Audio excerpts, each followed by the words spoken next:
The Blueberry Lounge is a Destiny 2 podcast dedicated to Guardians.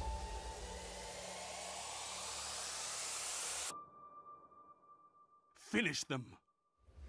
The Lounge stands out as a place to celebrate Guardians from all walks of life with a focus on players who may not be considered top tier, but love the game and want to focus on improving.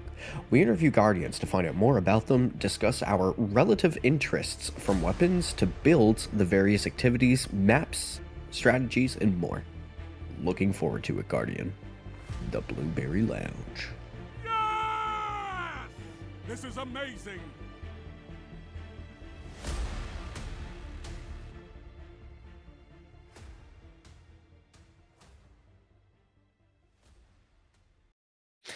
Ladies and gentlemen, SweatySpookz. And what is up, Guardians? This is Native Raider.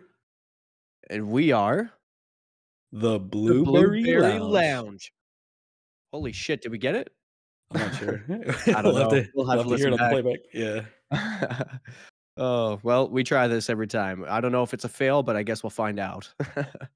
I think we might have been off a little bit, but how was your week, bro?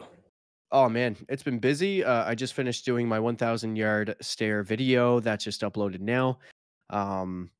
It's been a busy week. I've been in on quite a number of podcasts. I was on Two Titans and a Hunter this morning. And I was on, we were on Potato Thumbs as well.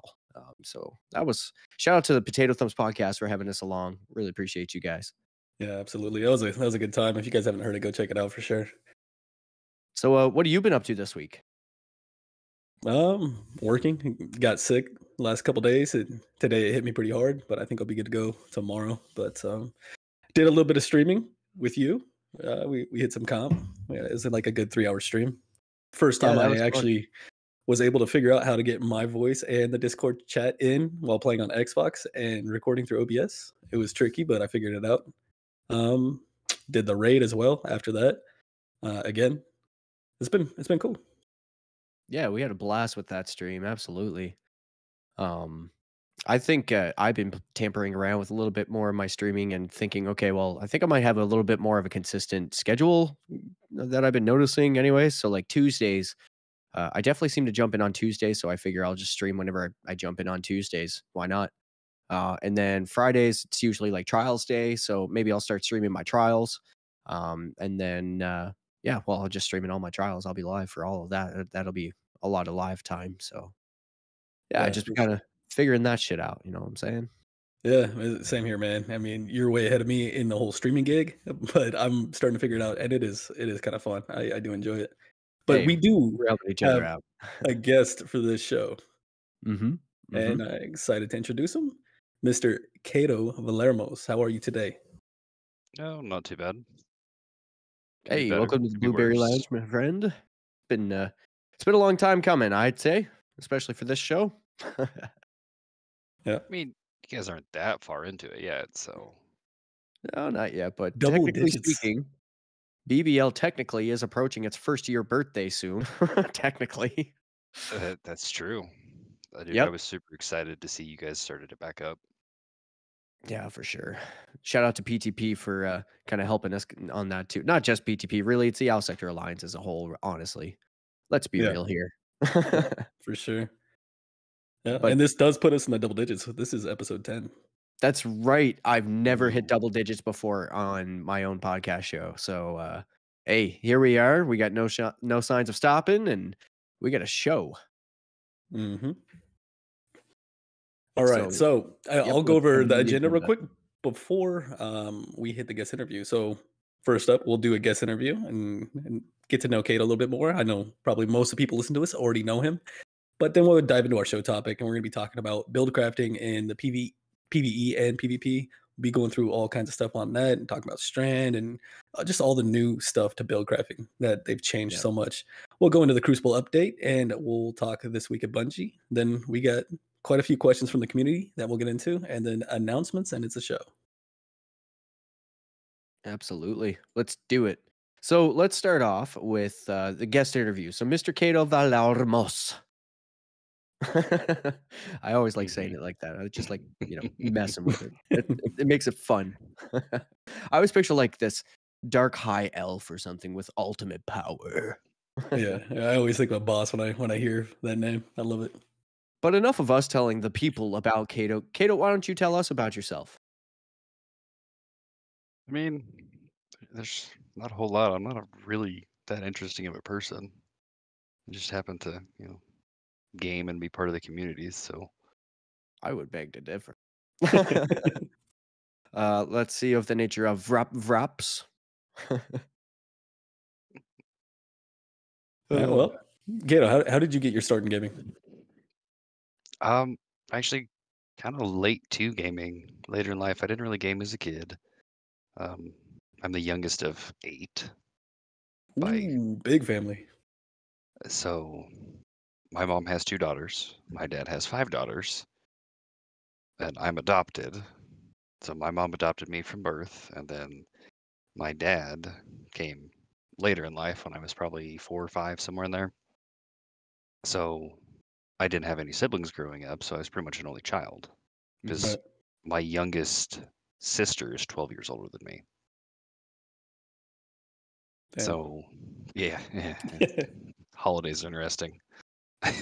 Yeah, and that's a lot of sisters. You're the only brother. Do they always look up to their brother, even though you're the youngest?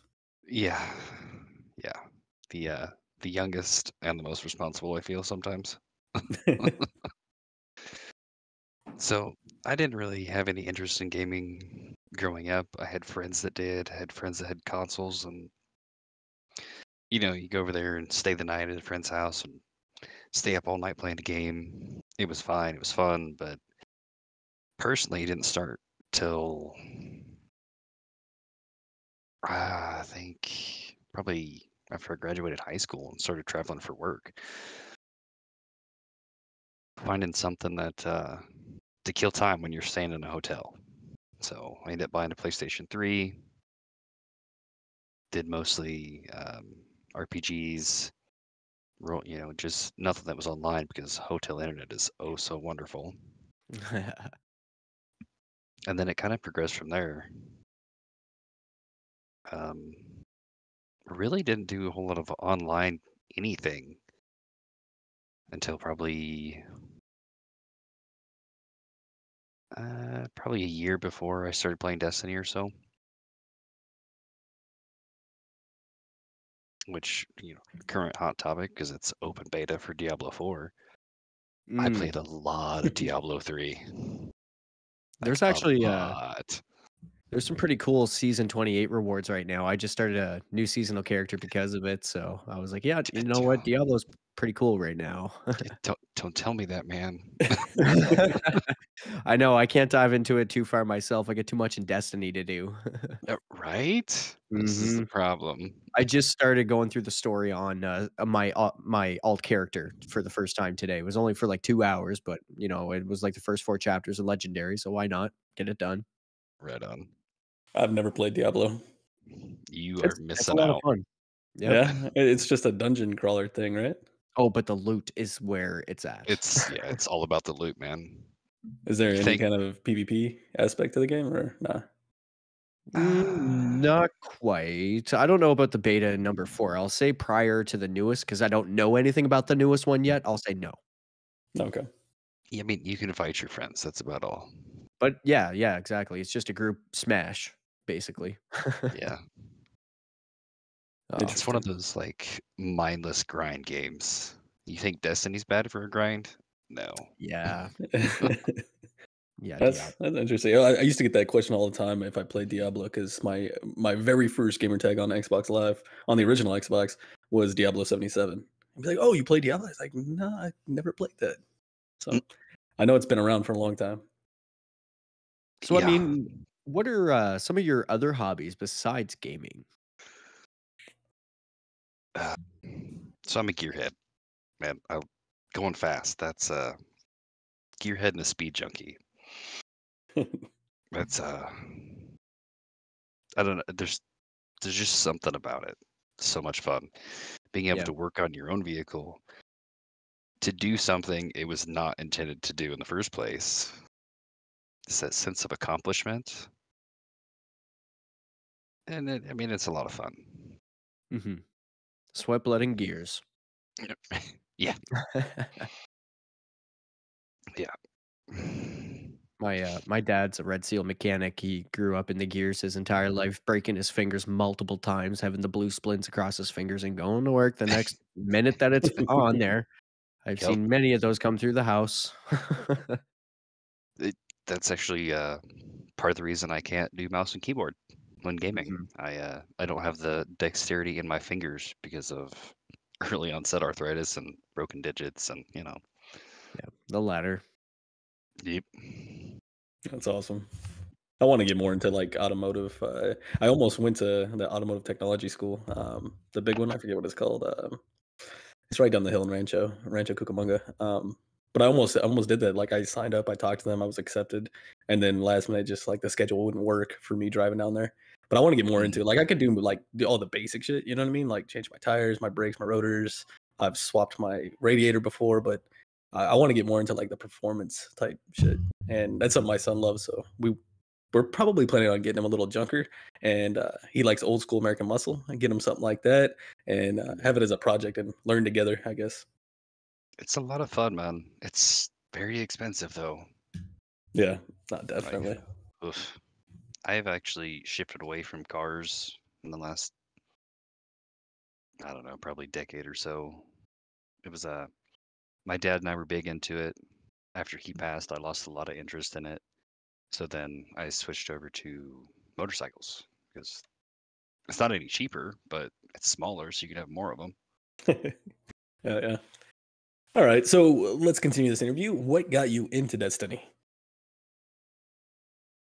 I was looking for something to do. Um, I think I was just coming off of completing The Witcher 3 somewhere in that area, Mhm. and like they come out with the expansions for it, played through all of it, and I'm a completionist, so I was done with it. Got all the trophies for it, just done. And I was browsing the free games on the PlayStation Store, and I'm like, oh, well, I remember my friends talking about it when Destiny 1 came out, and then like, you know what, I'll try it. I'll see if it's any fun. I played it, didn't really catch my interest, and then I came back to it a couple weeks later, and played it for probably 3-4 hours that second time, and it just had me hooked between the gunplay, the movement, the story aspects to it. Like it just pulled me into it, and it was kind of rough starting out because there was so much to do and not really having any directive of where to start, order, what was the order of the expansions, kind of thing. Hmm. And Yeah, that makes it's sense. yeah, That's one of the things I kind of like about this game too, though, is the lack of direction. You kind of figure shit right, out on your own. Like it gives right. it that little sense of mystique, and I love that aspect. Yeah, But exactly. it's definitely not as bad now because there's not as much. So Yeah, true. I think when I started, I started on Arrivals, so you had the seasonal mission for Arrivals.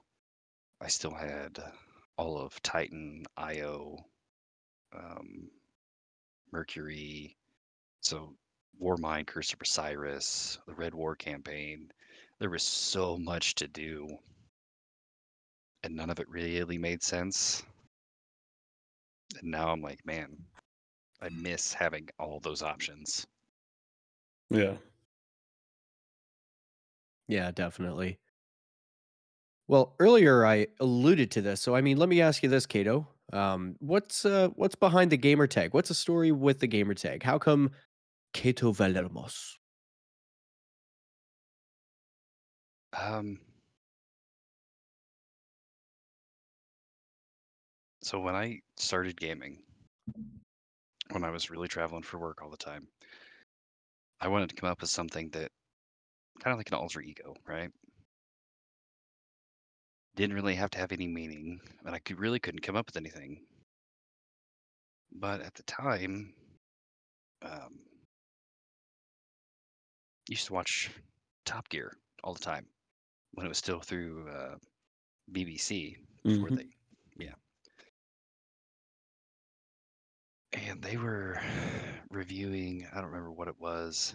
I want to say it was a Ferrari or something. And Jeremy Richardson called it a Kato, which, as he described it, it was just uncontrollable, right? So it stuck. For some reason, it stuck. And then it was probably in one of the books I had read at some point is where Valermos came from. And it just went together and sounded good. So it's been that for a decade at this point. It's a solid gamer tag, bro. Like I said, it gives you that vibes of it being like a hard ass boss to beat. You know, like try to get that day one clear on Kato Valermos. Good luck. Yeah. All right. So Bungie releases a new toggle option in the settings that allow you to opt in for open cross-platform and PvP. Now, this is giving you the intention to have a wider player pool. With the point of the toggle switch, would you like you can disable it or enable it? Would you have it on, off? Like, what would you what would your preference be if they did add this option?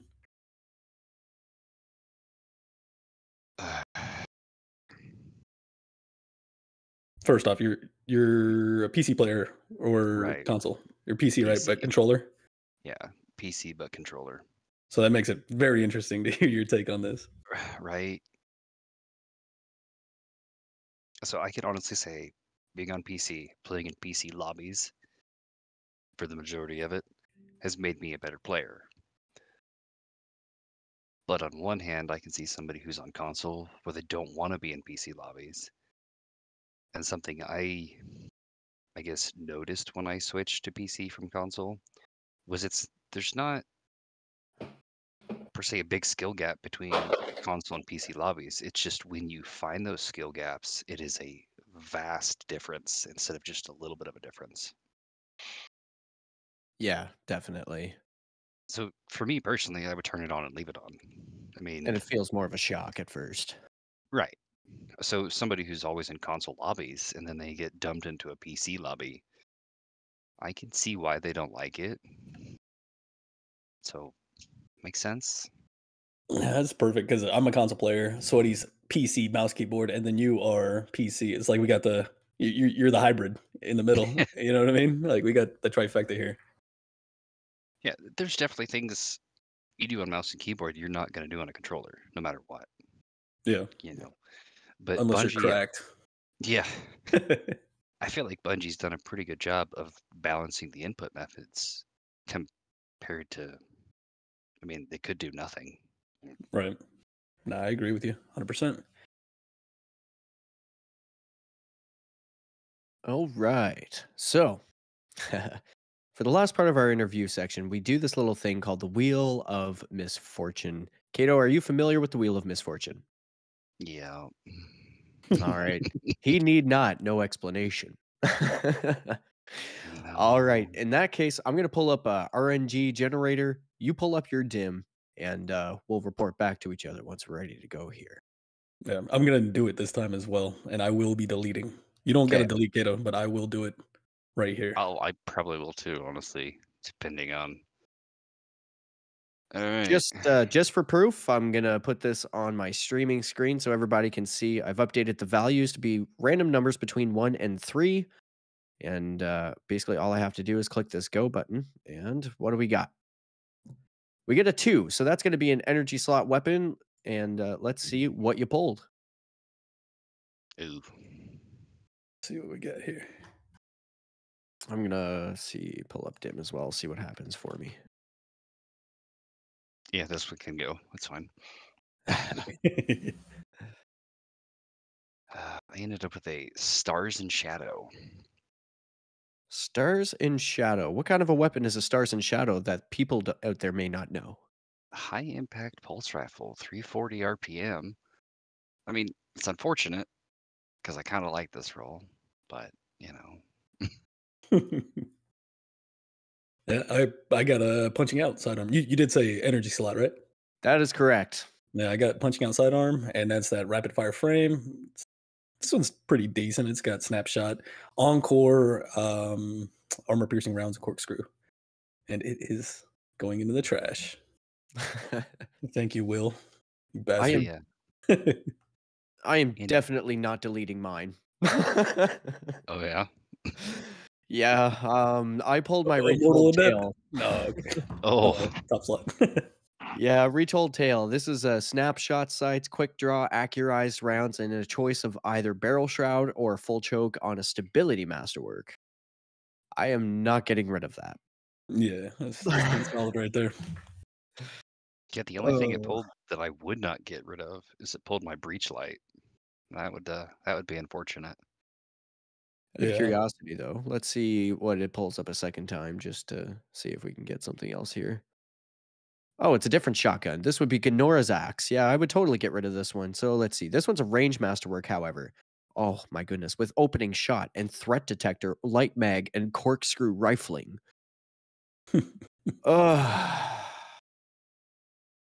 There she goes. Yeah, I'm glad it was an energy slot because my top one was a succession with a decent roll, box breathing reconstruction, and then for my heavy slot, I had my sleepless rocket launcher with chain reaction auto loading. Ooh. And there you have it, folks. We're performing the Dato's vault cleaning service one weapon at a time, one episode at a time. Not very effective. I've been just dumping shit into my vault too, not even looking at things. Like it's terrible. I've been really bad.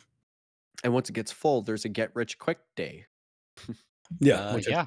I need to do because I'm running low on some shit. I love that method. I do that quite a bit. Just out of curiosity, where's your vault sitting at? I'll tell you right now, actually. Dim dim dim. 382 out of 600. 551 out of 600. Yeah, boop. Yeah, boop. I'm sitting at 549 and pretty much full inventory. So I got a problem. I really need to do something with it. I feel you, man. I'm in the same boat. I only main one character at the moment too, so like same. Like that's part of the reason why I'm down is because I went over to my alt character and I wanted to level it up a little bit. So, and I'm on the legendary one, so there's that. I just it's like, oh, that could be a good roll. Goes in the vault, and then I don't look at it like, oh. Yeah, same. Well, ladies and gentlemen, I believe that concludes our interview segment. And whenever we come back, we're going to hit up the show topic. Pardon me. We're going to get into some conversation about build crafting, PvE, and PvP. And after that, we'll get into some of the Crucible updates in this week at Bungie, right? After this. Yo, what is up, everybody? Thank you for listening to this episode. And I just want to let you guys know that we do have a Discord with a community that is continually growing, and we're hosting different types of events. We got a lot of plans for the future of this, so I would really encourage you to check us out. Our Discord is very friendly and open, and we're looking for all types of Guardians, whether that's PvE, whether that's PvP, whether you just want to come in and just chill and chat with the community. Or you know what? Even if you want to play Gambit. Yes, Gambit. Why not? I'll jump into some Gambit with you. And not only that, Guardians, but if you have a question for the show, that is the hub where you can put your question for the show or feedback. Furthermore, this is also where we have an LFG. If you are a part of the Blueberry Lounge clan, this is also the hub where we communicate with our clan members. If not, if you just want to kick the feed up, maybe show us what you've been watching, what you've been eating lately. You got some good eats, you can post it there. Yeah, whatever it is that you like, that we just want to get to know you, the community, you as a Guardian, you as a person, whatever it is you'd like to share. It's just a very welcoming atmosphere, and we expect to see you there. GG's, Guardian, and thanks again. All right, ladies and gentlemen, and welcome back to the show, episode 10. And what we're going to discuss now, we're going to dive into some build crafting for both PvE and PvP. So first, let's take a look at this. Thoughts on Strand, gents? I mean, I myself haven't really have any specific Strand builds, if I'm being honest. It's everything else has been outside of Strand that I've been doing. What about you, Kato? Um, you Strand's fun. Okay, 100%, it's fun. As far as PvE, I don't really have any builds for it. It's kind of the since let's see, whenever we got Star Eater scales, that's pretty much hunter build for top DPS. For doesn't Mm, matter the super, just there you go. As far as I have played around a little bit running Assassin's Cowl with Strand. It's fun, but there's not a lot that works with it right now. yeah. I was using the speed loader slacks for a little while on solar when I wasn't using Strand to go through the story, and I found that was quite helpful. Certainly with the Yeah, bonuses that it gives you in handling just alone, makes 120s kind of feel like almost like a 140, other than the shooting rate of fire, of course. But it was right. really helpful going through PVE content. Yeah. Aside from that, I don't know. What do you think, Raider? Was there anything that stood out to you in terms of an exotic armor piece for a build on Titan or anything like that going through the story? Or Yeah. So with Strand, I'm actually in the process of building it. I've already got my fragments, abilities, aspects, all that kind of stuff set for like end game PVE.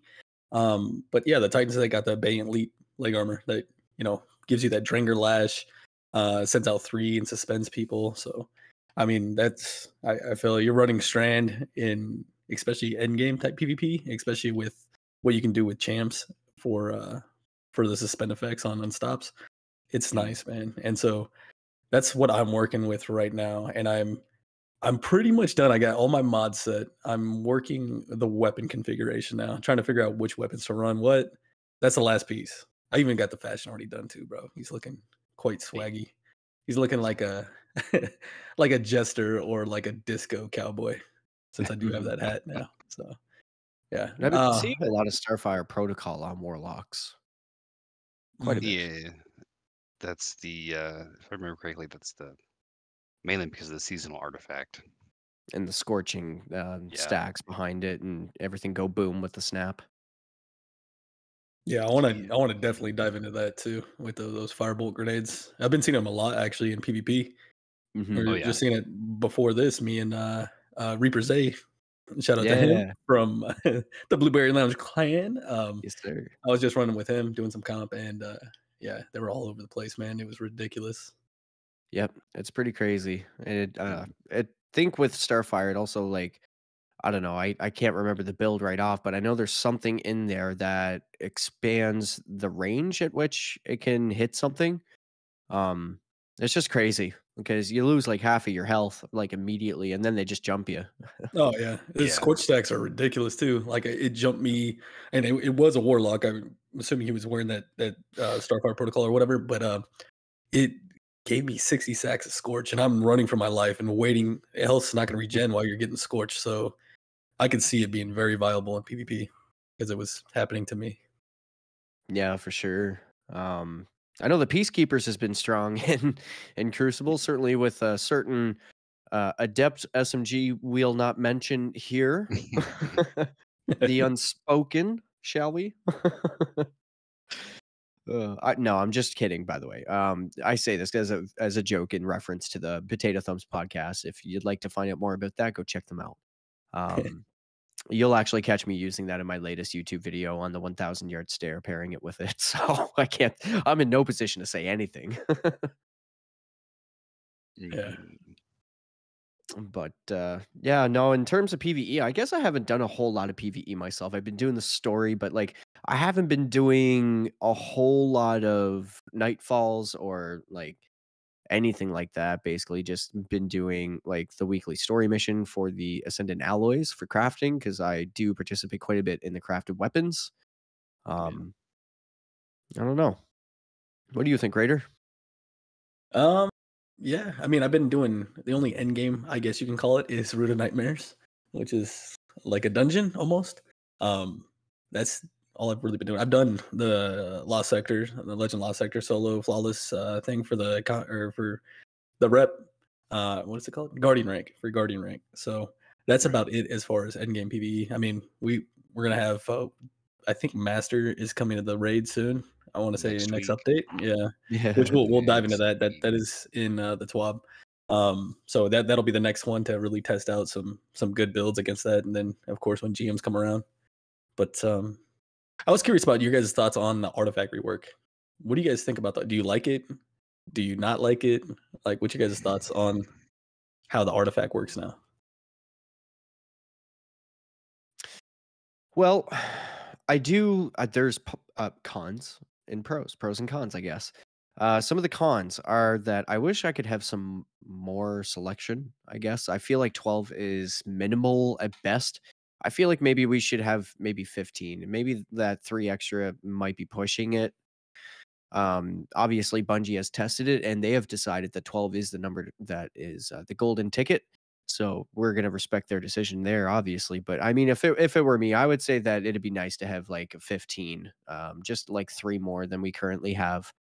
But I do like that it doesn't take up a mod slot in on an armor piece and that a build doesn't depend on that mod to be involved. I mean, like, yes, I guess they are involved. It's just not on your armor.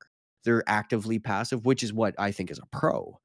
I kind of like that they're just always on. So you're like, okay, well, so what do I have here? Okay, so I need this weapon, I need that weapon. Good. I don't have to insert anything onto the weapon or my armor. It's just I need to put that particular weapon on. So I do enjoy that aspect. And one bonus that I find behind that is you're not spending half an hour in between encounters swapping over every individual single little mod on your entire armor piece and reworking the entire build all over again just to have mods suit the weapon type of thing.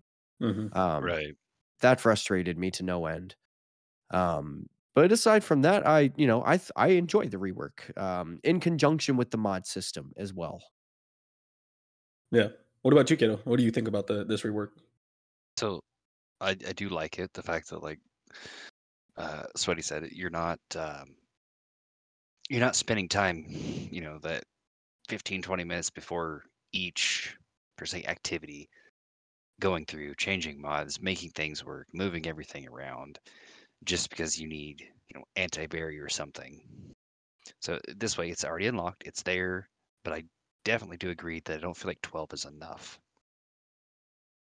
And it could just be because we got spoiled with the last couple seasons. Like they gave us Yeah. everything because they only gave us 12 before. So I don't know what the trade-off really is. Hmm. It's kind of disappointing, honestly, but it is what it is. Yeah, it definitely adds a new element to build crafting, though. Being our show topic, like with Mhm. the ones they have in here, I find it really interesting. The one thing that I will say bothers me about this is how that first slot you have to unlock 3 to go to the next row. And then, Right, like it should just be okay if you got 12, like let me spend it how I need to. I don't want to sit there and have the three different like barrier champ or champ mods on, but you have to. You absolutely have right. to in order to unlock the next one. So I don't know if that was just something that they intentionally did or something that they just kind of maybe forgot about. Hopefully it'll be updated, but it doesn't seem very intuitive that way. Right. I mean, that's how previous artifact mods worked, which has always been kind of annoying. Because then, as you get towards the end of it, you can only select so many. Hmm. Yeah. So it makes you have to make that decision of what do you really want and how do you want to build it. And now you can reset your artifact for no cost, which is great. Hmm. But still. And last thing on the artifact mod, because I know there's more we got to dive into, but is there any of those that really stand out to you that you like want to have on, like at almost at all times? For me, it's the barrier. I feel like the Overload and what's the name of the other champion again? Unstop Unstop. Thank Unstoppable. you. Thank you. Yeah, I feel like Overload and Unstop can be dealt with Strand by themselves. And I feel like the barrier not so much because if you don't get that timing right and they get the bubble up, they're not getting suspended with your Strand. Yeah. Um, so I think barrier is probably the one to keep, if any. It's just in my personal opinion. Yeah, for sure. What about you, Kato? Is there one that really stands out for you? Uh, Not really, honestly. I mean, A if I was champion's a gonna, champion. yeah, right. Champion's a champion. They give us. There's enough ways to deal with them now, and we have enough exotics that will deal with them as it is. If it looks like a champion, it talks like a champion, and it walks like a champion, it might just be a loser. I mean, the one thing I was happy to see, really more than anything, is the volatile flow. That Mm, was it's just an Yes. easy way to get volatile rounds. yeah, absolutely. That's what And I on did. top My of my that, previous build, that volatile flow is so nice, and the amount of orbs of power you can create, like yeah, you're having that's that what I was proc yeah. all the time. Yeah. And they put quite I mean, they did mainly it was just Void and Strand they really focused on, I feel Yeah, like. and a little bit of solar here there. Yeah, a little bit, but the Strand perks we have in the artifact are really nice too. Hmm. But yet again, we're limited on what weapons are Strand still, so Yeah, no, absolutely. Breaks from Beyond. That's another one. Like if I was to shout one out, Breaks from Beyond. Just yeah. yeah, especially dealing with that like day one contest raid. Like I had that one equipped, and it was helpful generating Right. that heavy ammo. So, but cool. Sorry, I know that was a little bit probably too deep on the artifact, but I'm fascinated with it and what you can do with all this kind of shit to like really it being passive and not taking up mod slots. Oh, no, you're totally fine there, but, just right quick, shout out to Kingsley Mac and Sin Media in the chat over at twitch.tv/SweatySpookz. Sin wanted to ask Kato, Kato, where is the Kato camera? Oh god. I told him that I would address this so he wouldn't have to contact Lass. Uh-huh. And there you have it, Sin Media. The best media on the net. Yeah, shout out to Sin too for jumping in on the stream last night as well. That was awesome. Yeah, and episode 9, our previous episode there as Yeah. well. All right, let me see here. Okay, so you know what? There's a couple of different builds. So we've been talking about PvE builds mostly. Mhm. Let's dive into some PvP builds, shall we? Because I know that I've got a couple up my sleeve. But before I dive into that, Kato, have you dived into PvP at all? Uh, Not as hard as I have in prior seasons. That's fair. There's been, like a new raid. Yeah, there's things. That's very fair. Yeah, for sure. That's like right up your alley too. Yep. Well, that being said, I know that you were in PvP quite a bit last season. You were jumping in with me for comp and things like that. Hmm. Why don't you tell the folks a little bit about your play style? What is it that you like to use in PvP? What's your approach? Are you the type that likes to get up there and their face keeps a strong presence? Or are you like, do you enjoy the buddy system? You find a buddy, just kind of support them as much as you can. Like, how do you play or approach PvP? Well, it normally gets me killed all the time, but Fair, fair. normally I split off from everybody else, especially in threes. I will normally run out and around, try to come up behind him, or I'll hold a lane if I have to keep him distracted while everybody else goes out and around. It's just keeping that good, clear communication with your teammates as to who's doing what. I Yeah, mean, exactly. And I know for a fact, like, in I'll say season 19, like that type of fire team environment, it would usually be me and I think it would have been Jaren at that time. and we would stick together and just be that constant presence, aggressive, pushing them from their spawn type of thing. So that way we have their immediate attention, and you would usually be able to flank, and all of a sudden their attention's divided, and we could take advantage of that. Right. Oh, one thing that I remembered specifically about your play style that I laugh my face off every time it happens. We were in trials, and this would have been Season of the Dawnblade. We were all terrified of it because it was just running rampant. We'd be holding it down cap point on trials, and it'd be coming. You'd hear that shring, and you're like, "Oh no!" And then Kato's like, "Don't worry, boys, I got this. Just shut up and get behind me." We were like, "Oh, okay." And they get a little close. He'd pop it. He's running arc and he's running staff, and it whoa, whoa, whoa, whoa, whoa, whoa, goes in the circle. They throw all their blades. They hit him, but they get like deflected. They don't do any damage. They go out, and we all attack him, and then it's done. And I was like, okay, that was clutch as hell. Hell yeah, that's awesome. Dude, Arc Staff was so much fun. Even before the changes to Arc or before 3.0. Have you tried using Blight Ranger at all yet? It is a useless exotic, unfortunately. Oh, big sad. It's I say useless because it generates orbs. That's all it does. Mm-hmm. It's there to generate orbs from certain bosses, I guess. I guess if you don't have a Titan that wants to run Void in a GM, you could run Blight Ranger. But then you're giving up your, like, you're swapping out Blight Ranger for Assassin's Cowl.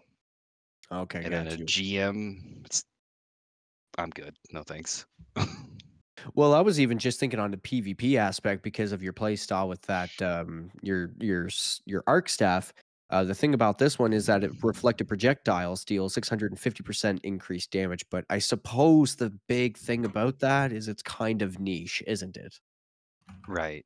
Because that really depends on them using that type of suit. Like it wouldn't be any good for a bubble titan, for example. Right. Well, and the benefit of running Arc Staff instead of Gathering Storm is we already have an exotic for Arc Staff. Mm-hmm. And that's Raiju's Harness. Right. Blocking with Whirlwind Guard doesn't consume extra super energy, 50% reduced super drain, and can deactivate Arc Staff at any time to preserve a portion of unspent super energy. Instantaneous deactivation refund 62.5% super energy. Wow. Yeah. Yeah. Yeah. It's a very niche exotic. That was good timing to head that up. It's wow. That's crazy. Still in my inventory from last season. Wow. It's too bad you couldn't have like some sort of a kill count on your exotic armor pieces. Exotics, right? Sweet. I mean, there's a few things that Arc Staff doesn't block, but you learn the hard way. And I mean, Raider, some of the Titans that I've been facing that have been quite difficult to counter, by the way, they've been running Capri's Horn. Can you walk me through what that does? Capri's Horn, yeah, it sends out a solar flare, basically, when you drop down your barricade. So if you run that with Strand, it'll send out that flare. It'll suspend as well, you know? So you get to suspend and then you burn them. I've yet to really dive into that one and try it, but it's something that definitely can have some synergy for sure. Ow. That's all I have to say. Ow. Yeah. For me, though, exotic that I run mostly, like exclusively, I should say, in threes, whether that's trials or comp, it's still Peacekeepers, man. Like, it's so hard to take those off because I love subs. So, I mean, subs kind of took, especially my poor little Teraba, I took a little bit of a nerf, but I mean, you're almost throwing it. Wait until I get the weapon that we cannot speak of. Wait till I get that one adept, bro. Like, I'm coming. I'm telling you. I'll help you in every faucet that I can for you to get it, bro. Yeah, that with the Cloud Strike, game over. Sheesh. Let's go. But I was kind of curious about this. So, you know how you have the threes, i.e., trials, comp. Correct. Do you guys play differently as far as builds and stuff like that in sixes? Because sixes, you can chain together more kills. So, you know, 100%. Stuff like Rampage and stuff like that is something that could be more of value. So I was 100%, curious yeah. on the difference in what you guys play or what you would look for or change, or for listeners out there that don't know, like give them a few tips on the difference in threes and sixes. You go first there, Kato. I mean, we're both hunter mains, so it's Gross. I'm probably running something different than you, I think. Probably. Mhm. I man, for threes, I really, really like arc. Versus sixes, I really like solar. And solar, it just kind of depends. Um, a fun one for me, I see that. A fun one for me is Caliban's hand in sixes. Mhm. You can kill everything in a well with it because of the ignitions. So it inevitably, it never failed. Like, it's going to happen. Somebody on the opposite team is going to pop a well at a zone or a cap point, and they're going to stand in it because they think they're safe. And then you just throw an explosive knife in there, and everything dies. You can get some hate mail from it. It's fine. Beautiful. That's As far that's as horrible. I hate that. I mean, as far as threes, if I'm running arc, I'm probably gonna run Raiju's. Mhm. Occasionally I'll run Liar's Handshake because punching things is fun. This season I've actually done a little bit more with the Young Ahamkara's build because it's so much easier to do now. Mhm. But good old reliable is Wormhusk. Works for threes or sixes. Could you educate those like me that don't know what Wormhusk does? Well, most people are going to refer to it as a worm crutch. It's every time you dodge, you get a small bump to health and shield, which I don't even know what the percentage is anymore. It used to give you way too much.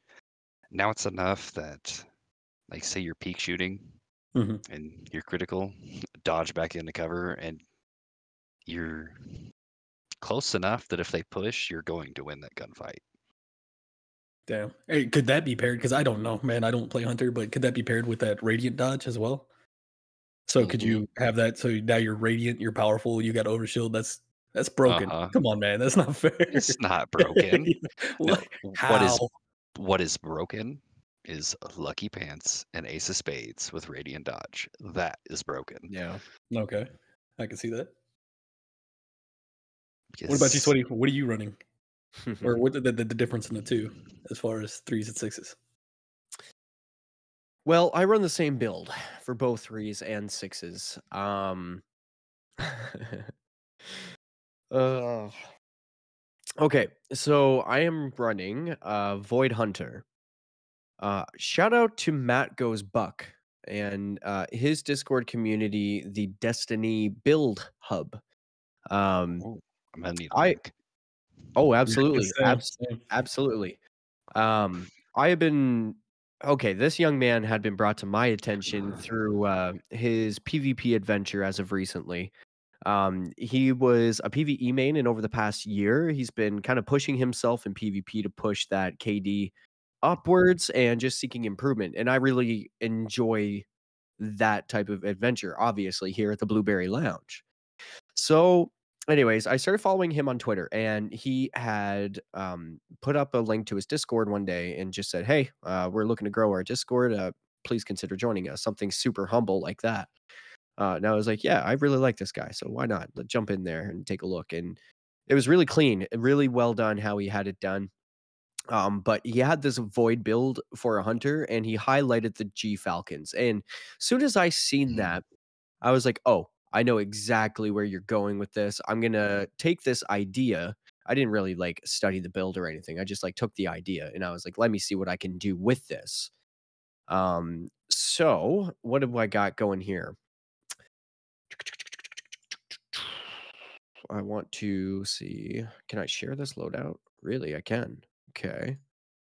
And then green room chat. Kato, do you happen to have access to the green room chat here? No, that is not the right thing.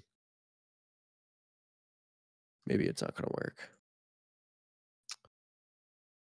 Share loadout. It should. Share link. Okay, where's the link? Copy link. Then There we go. He should have access. I added the permissions before the show. I don't know if it's gonna work or not. But anyways, okay. So we're running. Here's what we're running for stats. For mobility, we have 70 mobility, 50 resilience, 101 recovery. I have 47 discipline, 57 intellect, and 63 strength. This is going to be a Void Hunter running on Falcons. So what does Falcons do? It has See Me, Feel Me. Your Void weapons gain volatile rounds after you emerge from being invisible. When you are invisible and defeat a combatant while using a finisher, this is PvE explicit, all your weapons gain bonus damage. You and your nearby allies gain a reserve overshield, and improved class ability regeneration. These reserve overshields can be deployed by using a class ability. Now, of course, that particular piece isn't in PvP. However, there is a fragment that I have attached that would allow me to have an overshield whenever you pop my regular shields. So you pop my regular shields, and the Echo of Vigilance comes into play. It gives me a 45 health point overshield, which is great. With that, I'm running the Deadfall Super, which I think is like a 6-minute or less timer. Going to be using Marksman Dodge with this one. Triple Jump, of course, going to be using that Snare Bomb. I'm also going to be using Trapper's Ambush. So your Smoke Bomb makes nearby allies invisible when it attaches to nearby surfaces. And also you can activate Quickfall to spend your melee charge and dive to the ground. So once you hit the ground, you can make your teammates around you invisible, which is kind of nice in terms of a tactical push. Now, Vanishing Step, every time I dodge, it makes me go invisible. For a fragment, I got Echo of Dilation. That'll give me plus 10 mobility, plus 10 intellect. Crouch speed is set to 4 meters per second. Gain double radar resolution while crouched. Ignore slows. Identically to Transversive Steps, which is kind of cool. Echo of Vigilance, we discussed that one. That also takes away 10 of my recovery, and I'm still sitting at 101. And Echo of Leeching. Melee final blows start health regeneration for you and nearby allies plus 10 resilience.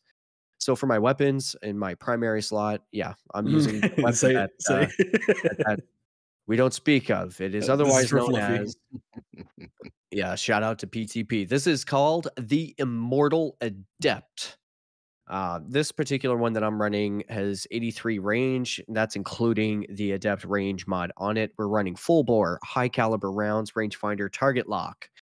Stability is pretty low, sitting at 18, but handling will sit at 56. And we're pairing that with 1,000 yard stare. And that's going to be a stability masterwork with 62 range, 55. This is an adaptive frame, by the way, 90 RPM, very much like our beloved. Although the zoom value makes it special and unique to beloved because it's 44 zoom. This one, I'm running Hammer Forged Rifling, Appended Mag, Quick Draw, and Snapshot Sights. And if you would like to see a video of me using that build in action, please check out my 1,000 yard stare video on youtube.com/@sweaty_spookz, ending with a Z as in Zulu, if you want to see that build in action. Yeah, that Black Talon came in clutch a few times yesterday during the stream on comp. I like that. Oh, man. Yep, And I've been so falling in love with it. Kato was unexpected. honest for turning me on to that, actually. He's the one who turned me on to Black Talon. Oh, yeah. Yeah, absolutely. That's my PvP build that I run 3s and 6s. It doesn't matter what I'm running. It covers everything. It's great. That's awesome, man. For me, I'll just run over my build real quick. I like Arc. I like Arc in the Crucible, and I know a lot of people would rather, especially as Titans, rather run.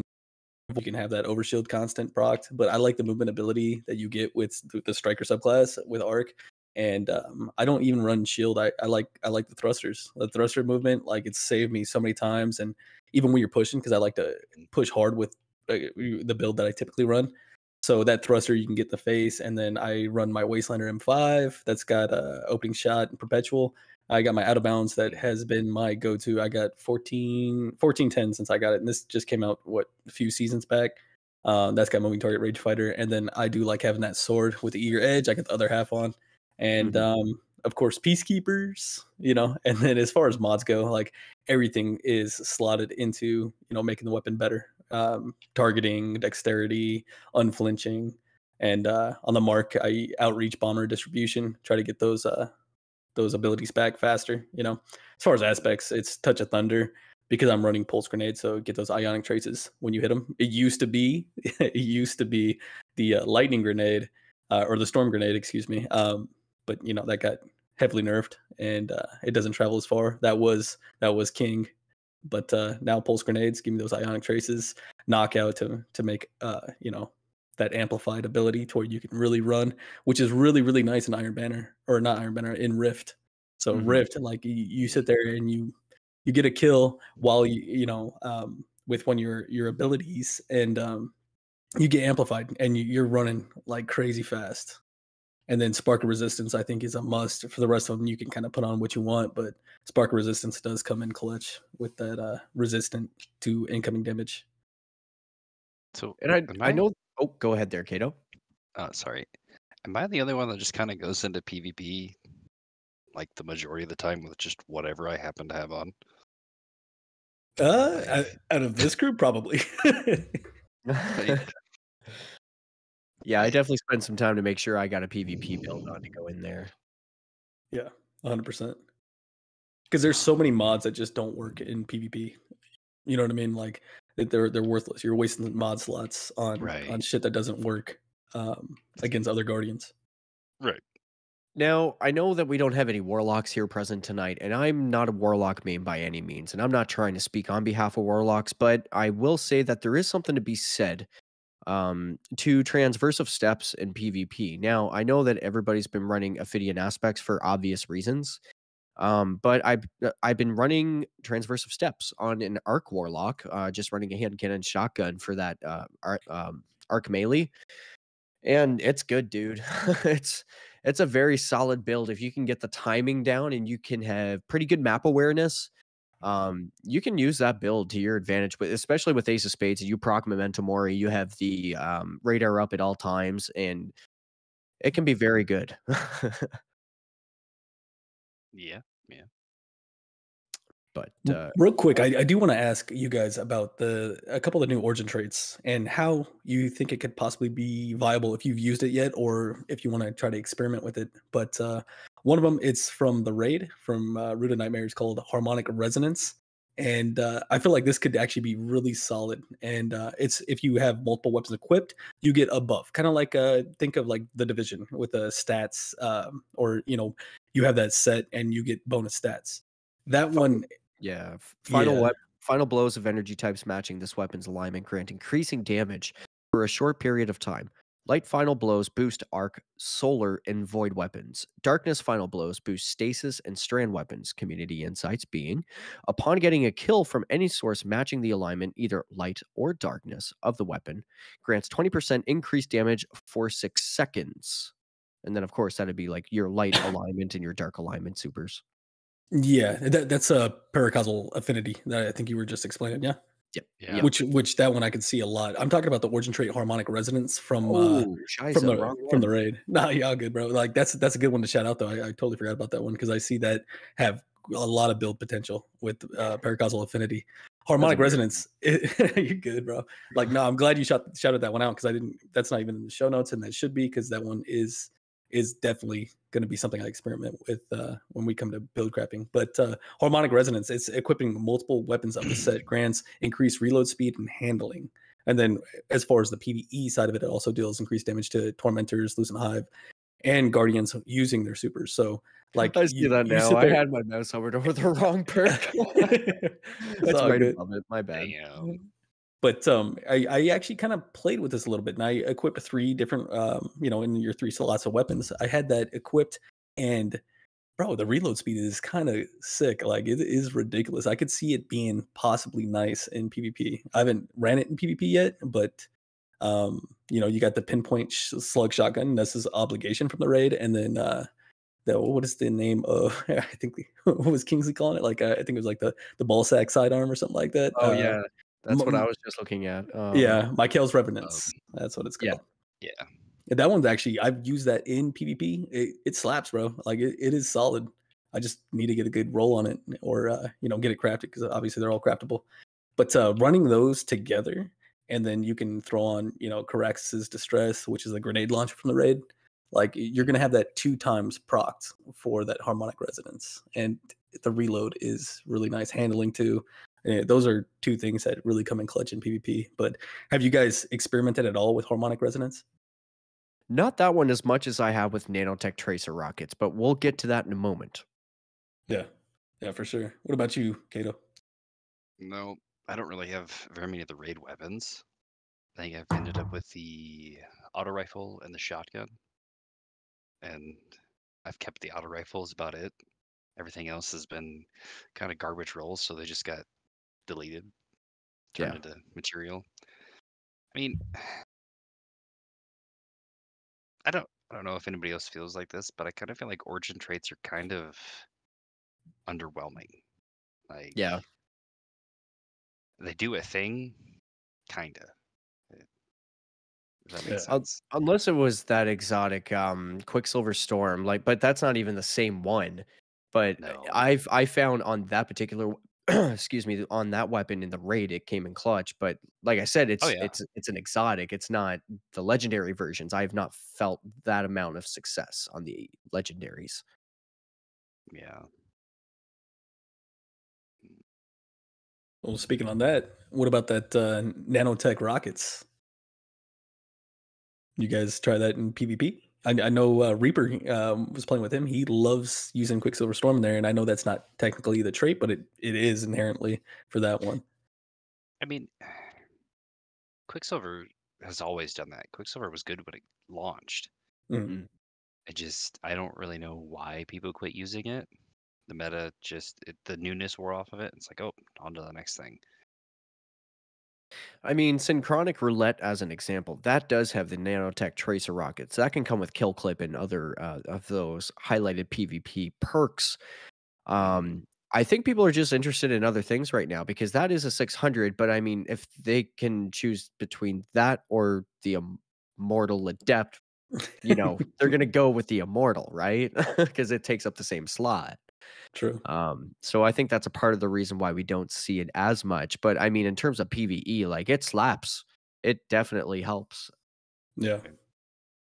Yeah, I'd like to get a good roll on a circular logic because that one has that nano tracer rockets as well as the origin trait, and it's a machine gun, it's a 450 heavy machine gun. So I could see that helping out with like the damage, and it could also roll target lock. So you match that with that, throw a boss back on it, and then as Yeah, far that as the one. third column, I still got to play with it and experiment with it, but I feel like that could probably be pretty good, especially with the buffs to machine guns. But that's obviously more PVE side of the house. Yeah. Yeah. I am running one of those when I do run Strand. It feels good. It feels like it's a very solid MG. I mean, that's what I took into the raid, and that's what I used to take out shoulder pads, right? So Yeah. it felt I mean, good. it's solid and it works for damage fairly well.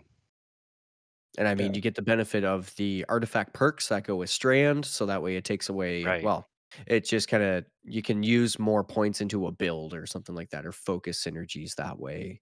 Right. Yeah. Um, so I find you're kind of The encouraged to try them. Yeah, with that Defiant Armory artifact perk that greatly improves the nanotech tracer rockets among noble deeds and text bound stock. So that's actually one of the ones I got in my build that I'm working on right now. That'll be for the Mhm. next video as a strand build. And yeah, I still got some more experimenting to do with it, but I think it could be pretty solid. Yeah, the 600 RPM from the season. That's a that's another one, especially with it being craftable, that I've enjoyed. I actually swapped it in for Quicksilver because not exotic. Oh man, PvP, I'm using round robin. It's got it's a range masterwork. It's got the kill clip and keep away going, and I'll tell you, you get kill clip going on a 120, you get 2 taps going on a 120, any resil. It's Mm. nice. What about I that mean, we did that iterative last loop? night in comp, right? Yeah, yeah, you're right. What about the iterative loop? That's one that I need to get because I the ones that I did get early in Lightfall, I ended up dismantling or infusing. But that one has the nanotech. That's the fusion rifle from like that you can get in Neomuna. Um, Oh, and it's a fusion. I think I want to Rapid say it's a fire. oh it's okay rapid fire. But Yeah. if you hit all bolts, is it also going to send a rocket, or do you need to sit there and shoot another shot? I've yet to test it out, but kind of curious It on that is one. not your weapon for the rockets. You need something that's auto-firing. Like, the hand cannon is not for the rockets either. Like, it's nice when you get the bonus, but you are not firing from it enough to get the bonus. I think you need to get, like, 3 or 4 shots off in order to benefit from the rockets, and, I mean, you get 3 or 4 bolts off or pulls of the trigger on it, and your ammo's gone. Oh, okay. Yeah, I didn't know if it was gonna just count the bolts or count a single shot. So if it was like land all bolts and a rocket goes too, like that could be heavy. Yeah, that's the downside, but, I mean, that's where the auto rifle and that's why I kinda wanna try what is it, Rufus's Fury? That Mhm. looks interesting. yeah, yeah. I'm actually running one that is demolitionist hatchling. It's a lot of fun. Mm. Hatchling, that's a big interesting one as well that was added to Lightfall. Yeah, yeah. It's it works very well. I mean, especially with some of the artifact mods, it does put in some work for ad clear. It's kind of nice. Yeah, I could see that being something that you would run on a warlock with a massive threadling build and just sending shit everywhere. Yeah. Right. I've actually been seeing threadlings a lot too in Crucible, and that Yep. shit sucks, bro. That's terrifying. Like, it hurts so bad. Right. That's my alt that I'm working on. Same, bro. We need to run it together on the warlock. For sure. I'm only like 2 or 3 chapters in or something like that. Yeah, I'm down to grind that anytime. I haven't Yeah. even touched my warlock or titan. Yeah, I haven't touched Titan yet. I'll get there. All right. Was there any other perks or traits that you guys want to talk on before we move to probably the last little topic in this? You just right quick keep away actually. So I touched on that when it came to my round Oh. robin. Now some folks are going to want this on their SMG and I'm going to tell you I'm going to Mhm. discourage that. I'm going to discourage having keep away on an SMG because at max, at absolute, like, stupid investment of max range, absolute max you're gonna get is 25 meters. Right. Keep away only is effective beyond 15 meters. So that's only giving you, roughly about 10 meters of a sweet spot of getting any sort of a benefit from it. So I'm actually gonna discourage you from I mean, choose it if you want to. If it works for you and that's the ranges you're engaging, absolutely, by all means, feel free to use it. But I just think that there are other things that could occupy that perk slot in terms of an SMG. But you put it on something like a round robin, a 120 distant fighting shooting weapon. Now we're talking. So if no enemies are within 15 meters on a 120 hand cannon, grants 10 range, 30 reload speed, and a negative 5% accuracy cone size active passively all the time, constantly. And then, on you put an enhanced kill clip with that, and then, it kind of speaks for itself as a weapon. But because it's a 120, like for myself, I'm pretty trained and most comfortable with a 140. So I find that Right. I have to slow down my play because I like to be aggressive and keep that constant pressure, that constant like presence. I have to play a very different play style with this. I have to play a little bit more reserved, a little bit closer to cover, not push as much, um, and just kind of think about my plays a little bit more with that. But soon as that kill clip gets procced, another thing that I like about season 20 changes with the relation of kill clip is you get 5 seconds. And after 5 seconds, if you've reloaded it, you just throw a shot from a hip fire and reload. You can keep kill clip procced, and that's doop, doop, 2 taps.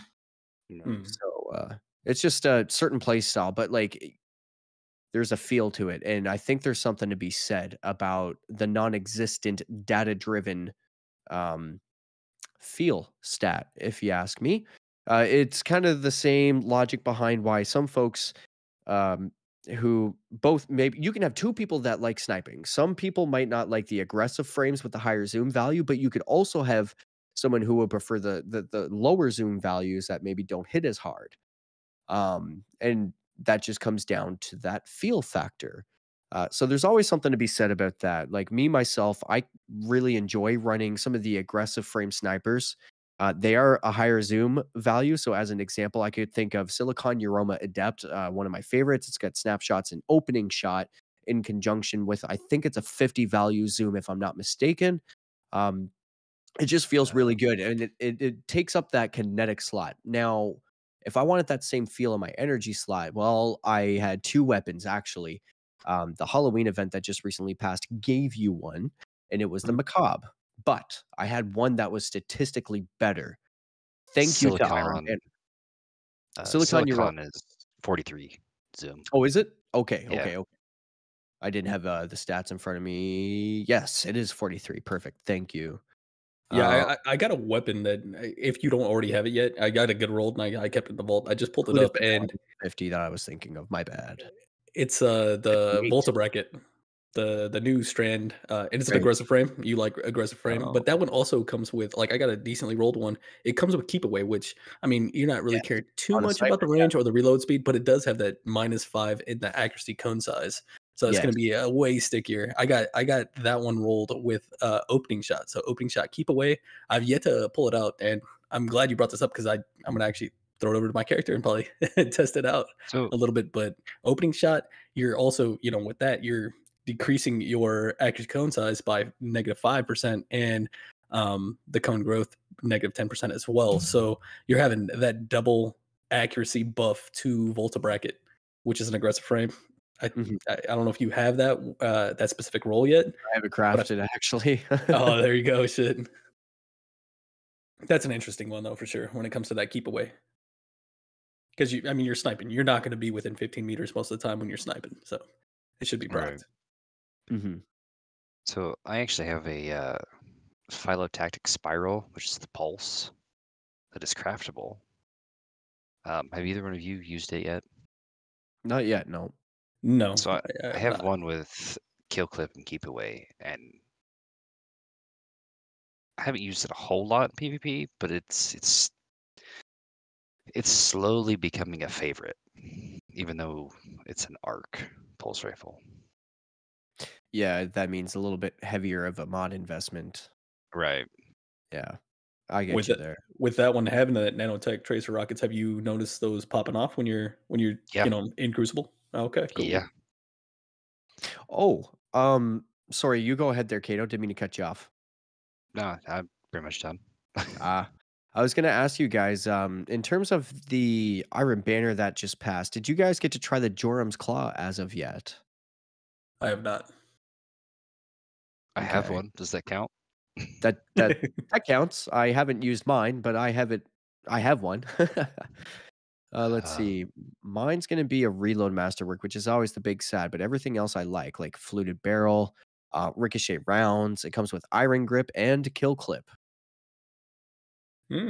Okay. so I have the role I ended up with one is hammer forged, extended mag, encore, iron reach. Like, Iron I reach. Ooh.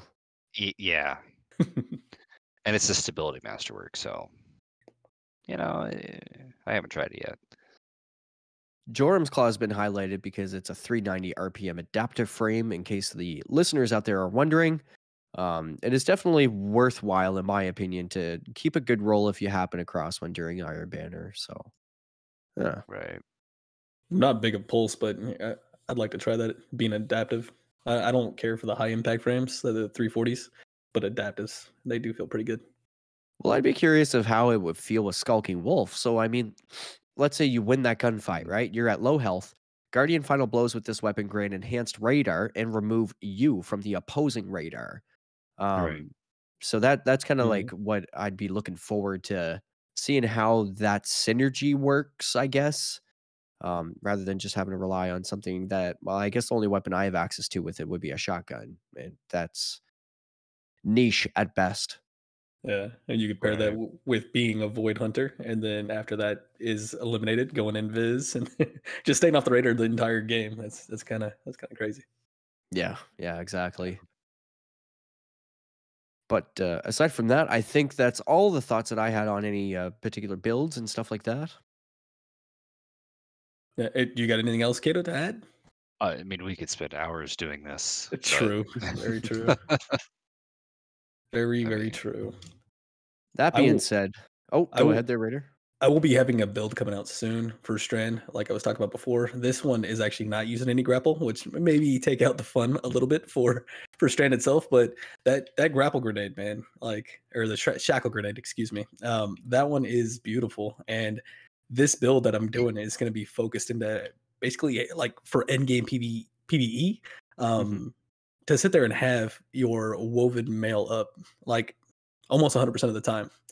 So that's going to be right. one to be on the lookout for because there are some really good fragments to help you do that. And yeah, I think it's going to be really nice. So we'll see how it goes. Still tinkering as far as weapons go, but woven mail gives you that 60. I think it's 60% damage reduction, which is pretty huge.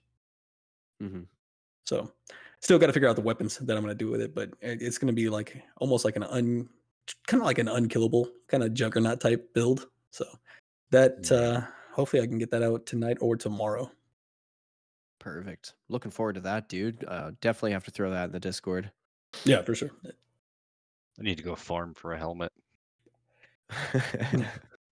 We gotta farm for something, that's for sure. Well, that's the one thing I'm really missing to really play with Strand is the new helmet Yeah. Mm, because it grants woven mail from a grapple.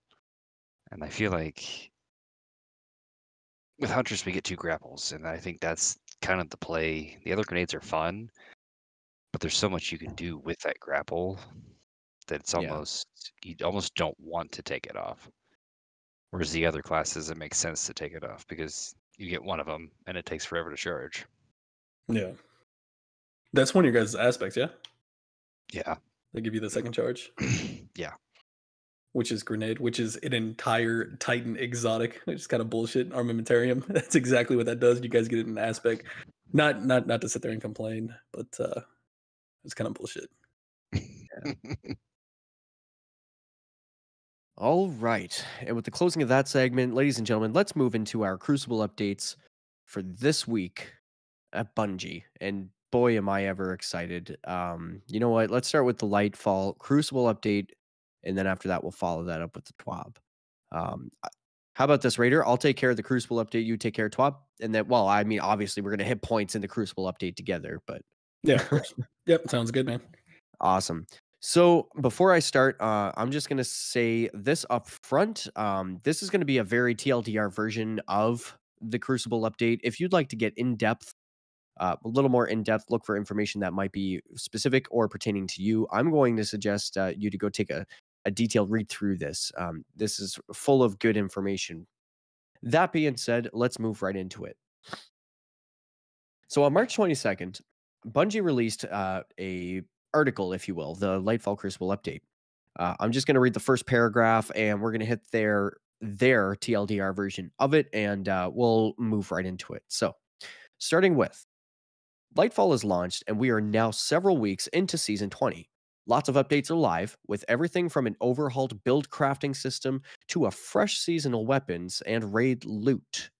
While these changes have given both our PvE and Crucible players a lot of exciting things to look forward to, we're planning some meaningful changes in the activity and reward structure for Crucible and want to give everyone a preview of what's to come.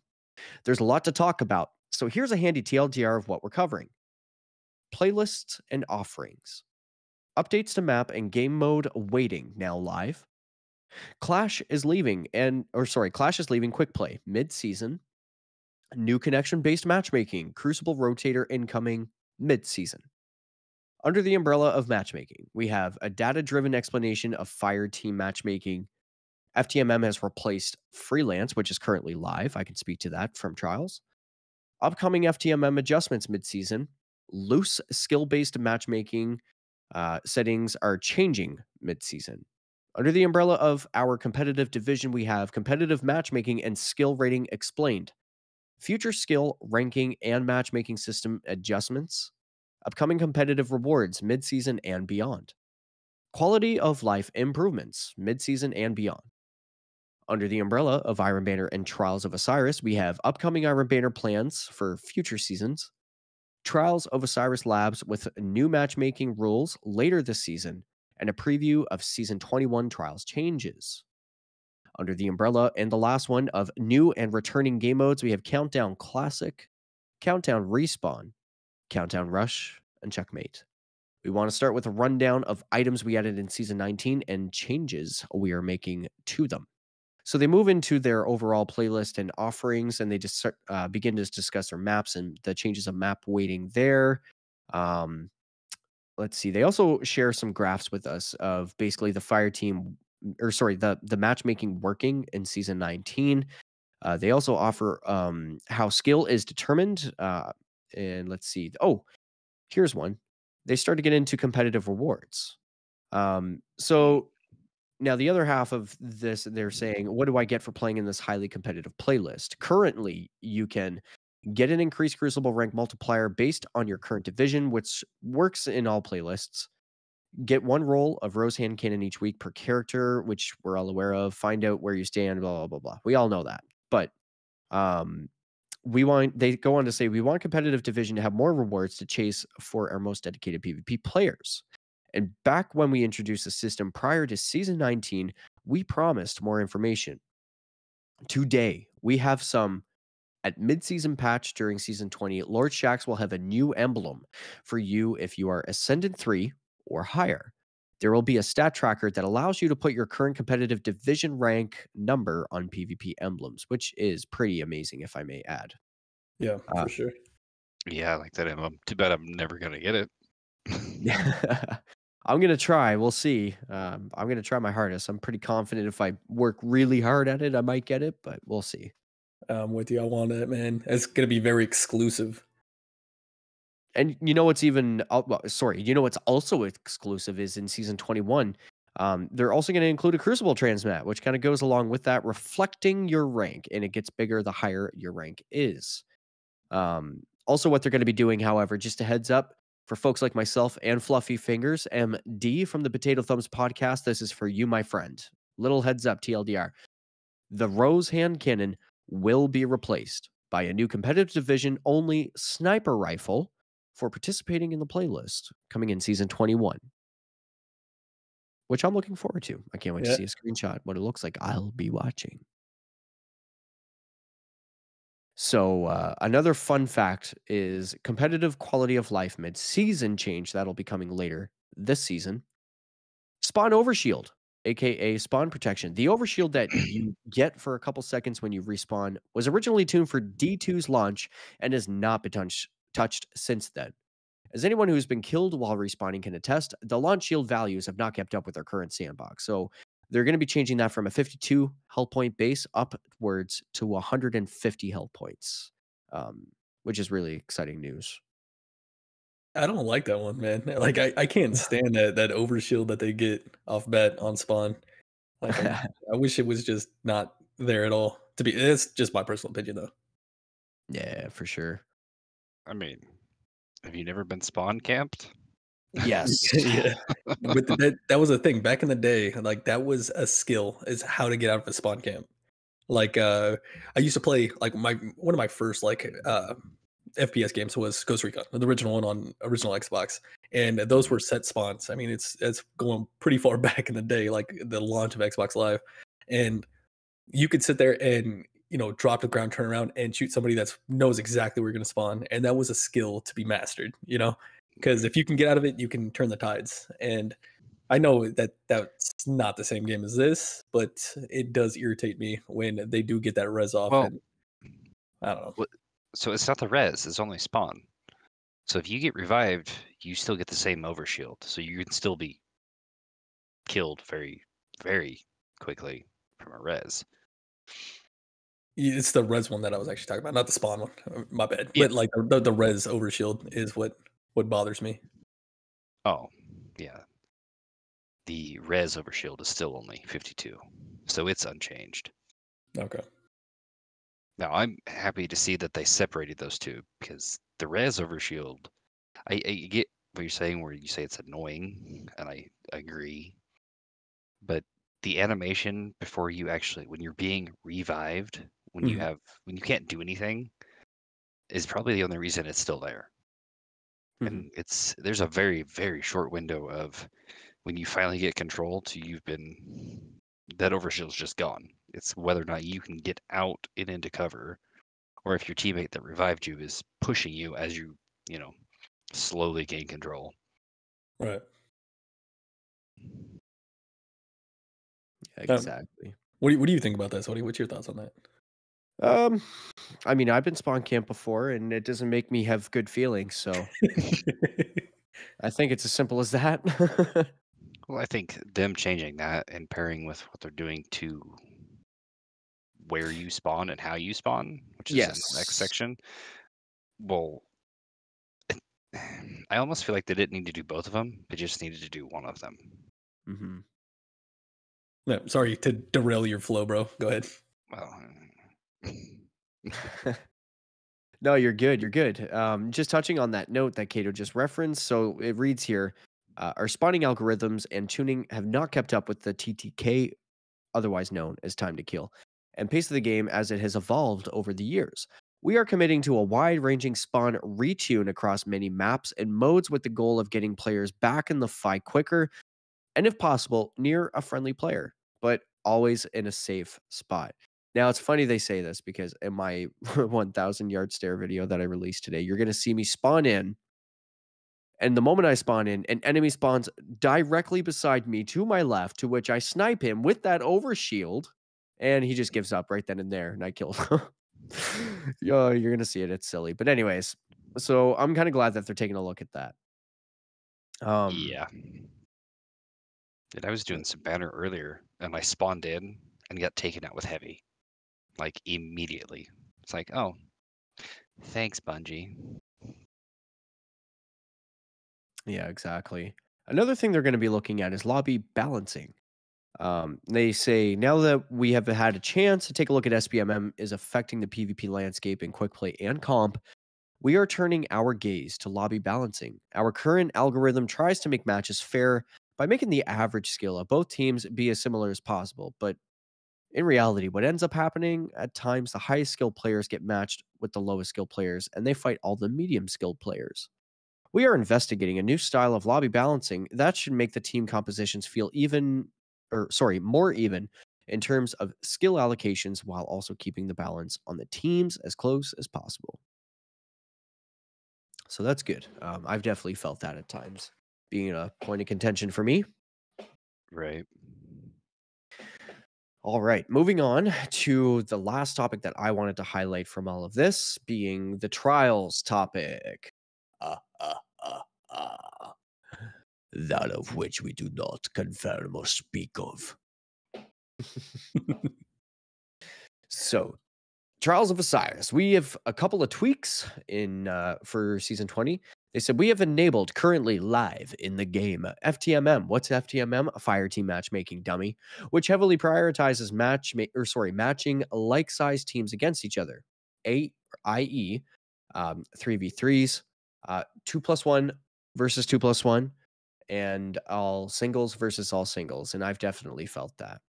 This gives us many of the same benefits as having a separate freelance playlist available, without the downsides of directly splitting the population and making it difficult for duos to find quality matches. As with 6v6 fireteam matchmaking, we will monitor those initial settings and make changes as needed to provide the best quality matches for all players. We also have a few trials labs on the schedule for season 20. We will be using the labs following the mid-season patch to gather feedback on new trials matchmaking system, which will remove the flawless pool and ticket-based matchmaking in favor of something different. The summary of the goals for the new trials matchmaking system is as follows, and is my personal favorite. Allows players to play with friends without worrying about whether they have gone flawless. Boys, I have to say, this was the weekend that has just passed, the immortal weekend that we've been talking about. This was the very first time that I have been in a position where I've had to turn down my friends to play trials because I was in the flawless pool and they still had the end goal of going flawless. And I can't tell you enough, being the player that comes from that solo player background in terms of trials, because, people would look at my stats and they would turn me down because I didn't have exactly amazing stats. But coming from that background, it did not it made me feel really bad and really gross about having to turn people down to play trials. I don't like the main motivator for this video game is to play with friends, right? Mhm. So for me to have to tell my friends, "No, I'm sorry. I don't think that I'm going to be able to play this game with you and what you're wanting to do." Like it made me feel bad. I didn't like that at all. So that is a very good highlight for me. Another thing that they're pointing out here is remove the motivation to reset cards in order to farm or carry. Better protect players who are struggling to find success in the playlist. And well, how do they do that, Sweaty? You may be asking. Well, they're going to be introducing two new pools, not the flawless pool, just two new ones. I'm going to start with the practice pool, and then we'll move into the challenger pool. So, what's the practice pool? This pool is targeted at new or less experienced players in brackets, players who are not yet ready to be giving flawless a go, and represents a place for them to dip their toes into trials without being thrown straight into the deep end. This pool matches based on connection and weekly performance. How well you've done in trials this week resets every week. Only players with a flood card or those on their first game of the week can play in this pool. Everyone in your fire team, by the way, must have a flawed card or be in their first game of the week. This pool has two forms of protection. The first being stomp protection. If you are consistently struggling, it will reduce your weekly performance rating to give you slightly easier matches until you recover. And then farming protection. If the system detects that you or a fire team member are likely attempting to farm the practice pool, it will slow down your matchmaking times initially. And if you continue, it will lock you into a challenger pool for the remainder of the weekend, regardless of your card state. Thoughts, gentlemen? Go ahead, kiddo. You go first. I mean, I think it's a good thing, honestly. I can see a lot of people complaining because they no longer, I mean, they did it right there. This has been a big problem with trials, in my opinion, is you get people that go in and just constantly reset their cards because they're doing, I wouldn't even say carries, or they're waiting to do carries for that weekend. And they're just going in, like right there, stomp protection. That right there is what generally happens, is why people just don't do trials. It's because they go in and they get matched with whoever they end up getting matched with, because it's just card based instead of any other type of matchmaking. They go in, they get absolutely destroyed, 3-4 games of that, and they're out. Because they're not gaining any progress because they're constantly in the same spot on their card because the other teams they're matching with or should have already been flawless, but they either lost the game on purpose or just constantly reset. Yep. Yeah, I don't exactly. know if this is per se the perfect solution and how well it's actually going to work. We won't know until it's released. But I'm hopeful, honestly. Yeah, me too. Mm, I can see the benefit of it. I see what they're trying to go for, and in overall, I think it's a good thing. Absolutely. But I also don't want them to make it too casual because it's Right. trials. It's trials, and this is supposed to be your end game PvP. So Right. the farming protection, I love it. The stomp protection, not so much. I don't think that should be a thing. I get why it's there, but I don't know. And then what was it? The card too. I think you already touched on that, right? The to where it's going to be two. You can Yeah, take two we'll get losses. there. Okay, We'll okay, get my there. bad. Yeah, I'm gonna I hit don't, the challenger pool first. yeah, yeah. Okay, I'll reserve my thoughts till later. Go ahead, because that shit bothers me, bro. No, I get you. I get you. So the challenger pool, this is where most players, such as myself, um, who currently play trials on a week to week basis and want to go flawless, will play. It represents an experience more like the original iteration of Trials and Destiny 1 without the focus of making games more difficult as the card progresses or after you've been flawless. This pool match is based solely on connection. There is no matchmaking based on tickets, wins, or skill. Players who have any card with no losses, including a card after reset, or those playing with someone in their fire team that has a card with no losses, will be placed in this pool. So that would be the challenger. Now we're going to touch on to the updates to the passages, which is what Raider was just reflecting on there. Um, so that being said, later in season 20, we will have more in-depth discussions about trials, including additional changes that are coming to the game mode in season 21. So these are season 21 changes, not season 20, but updates to passages. So the wealth passage will reward extra trials rank on every win, and the amount rewarded increases as your major rank increases.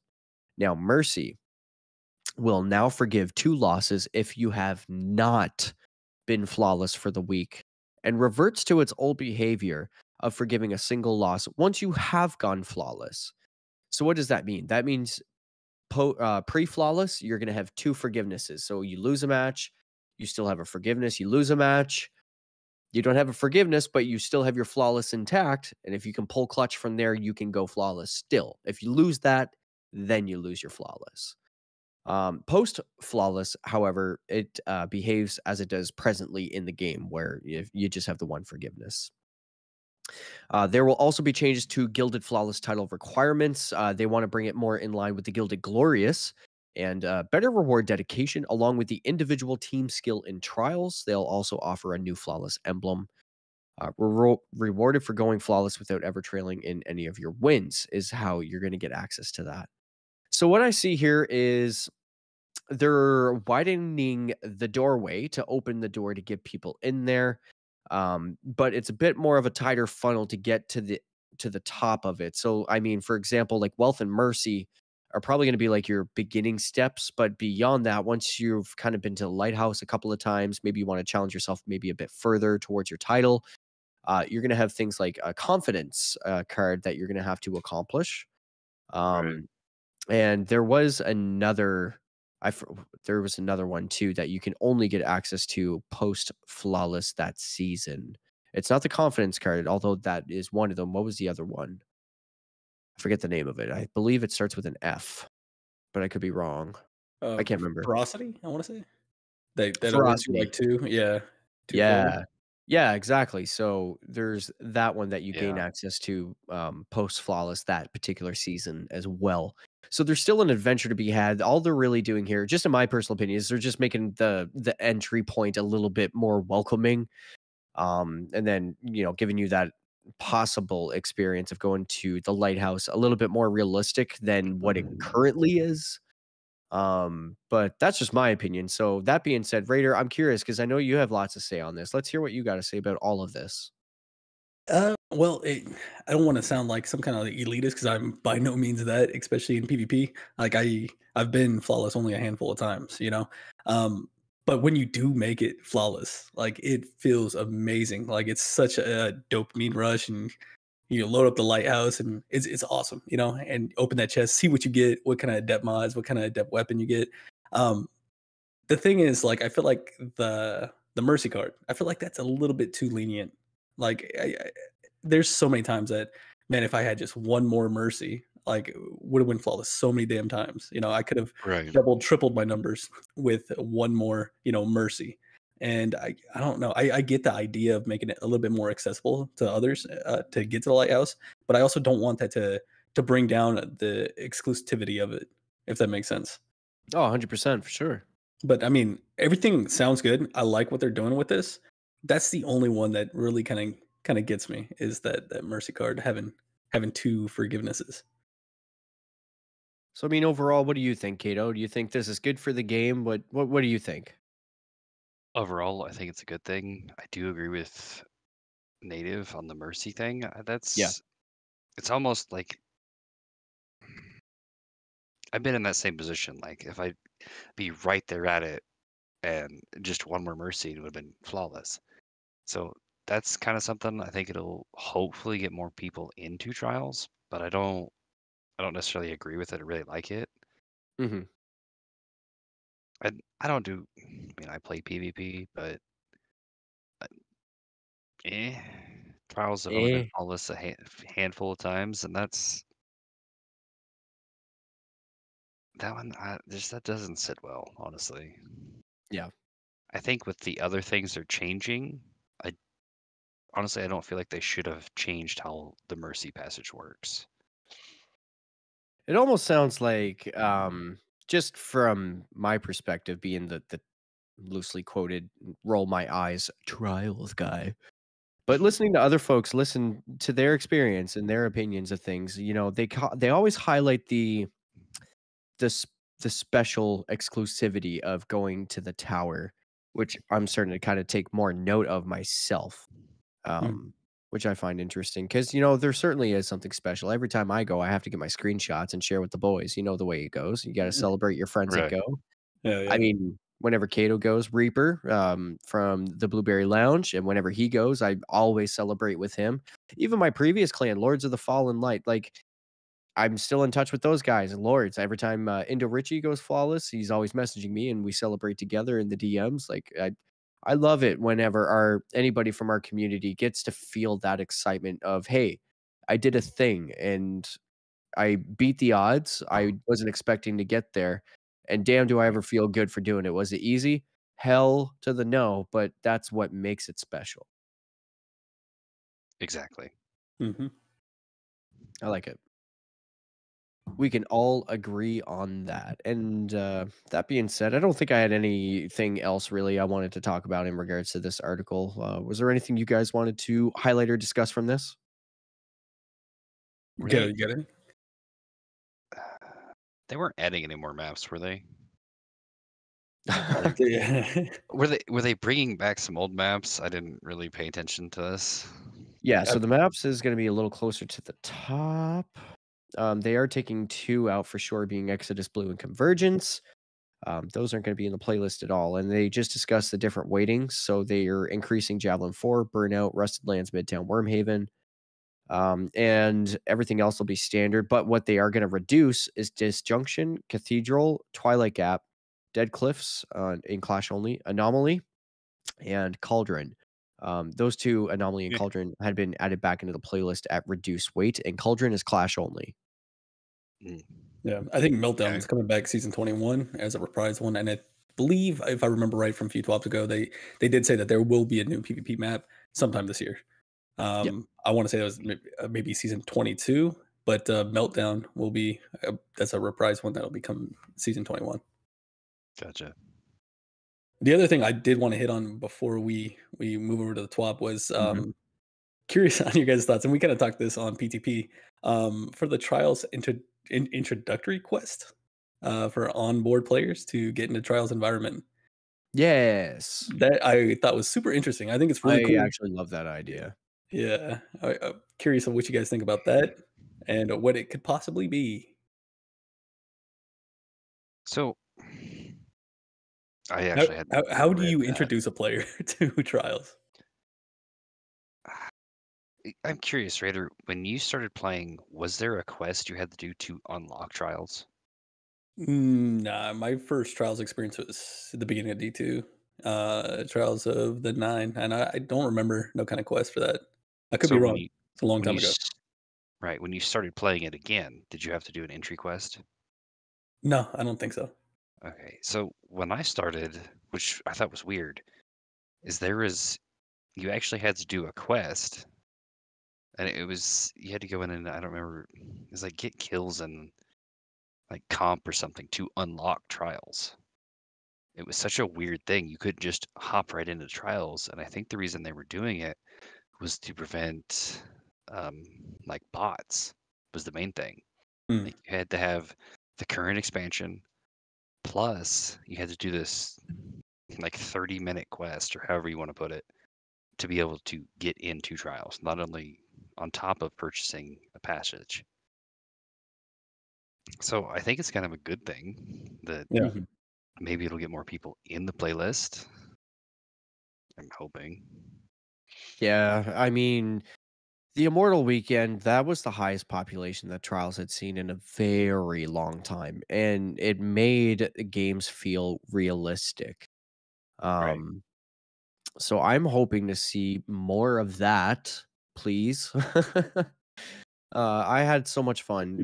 Like I said, the only downside that I really had over that weekend was having to turn people down.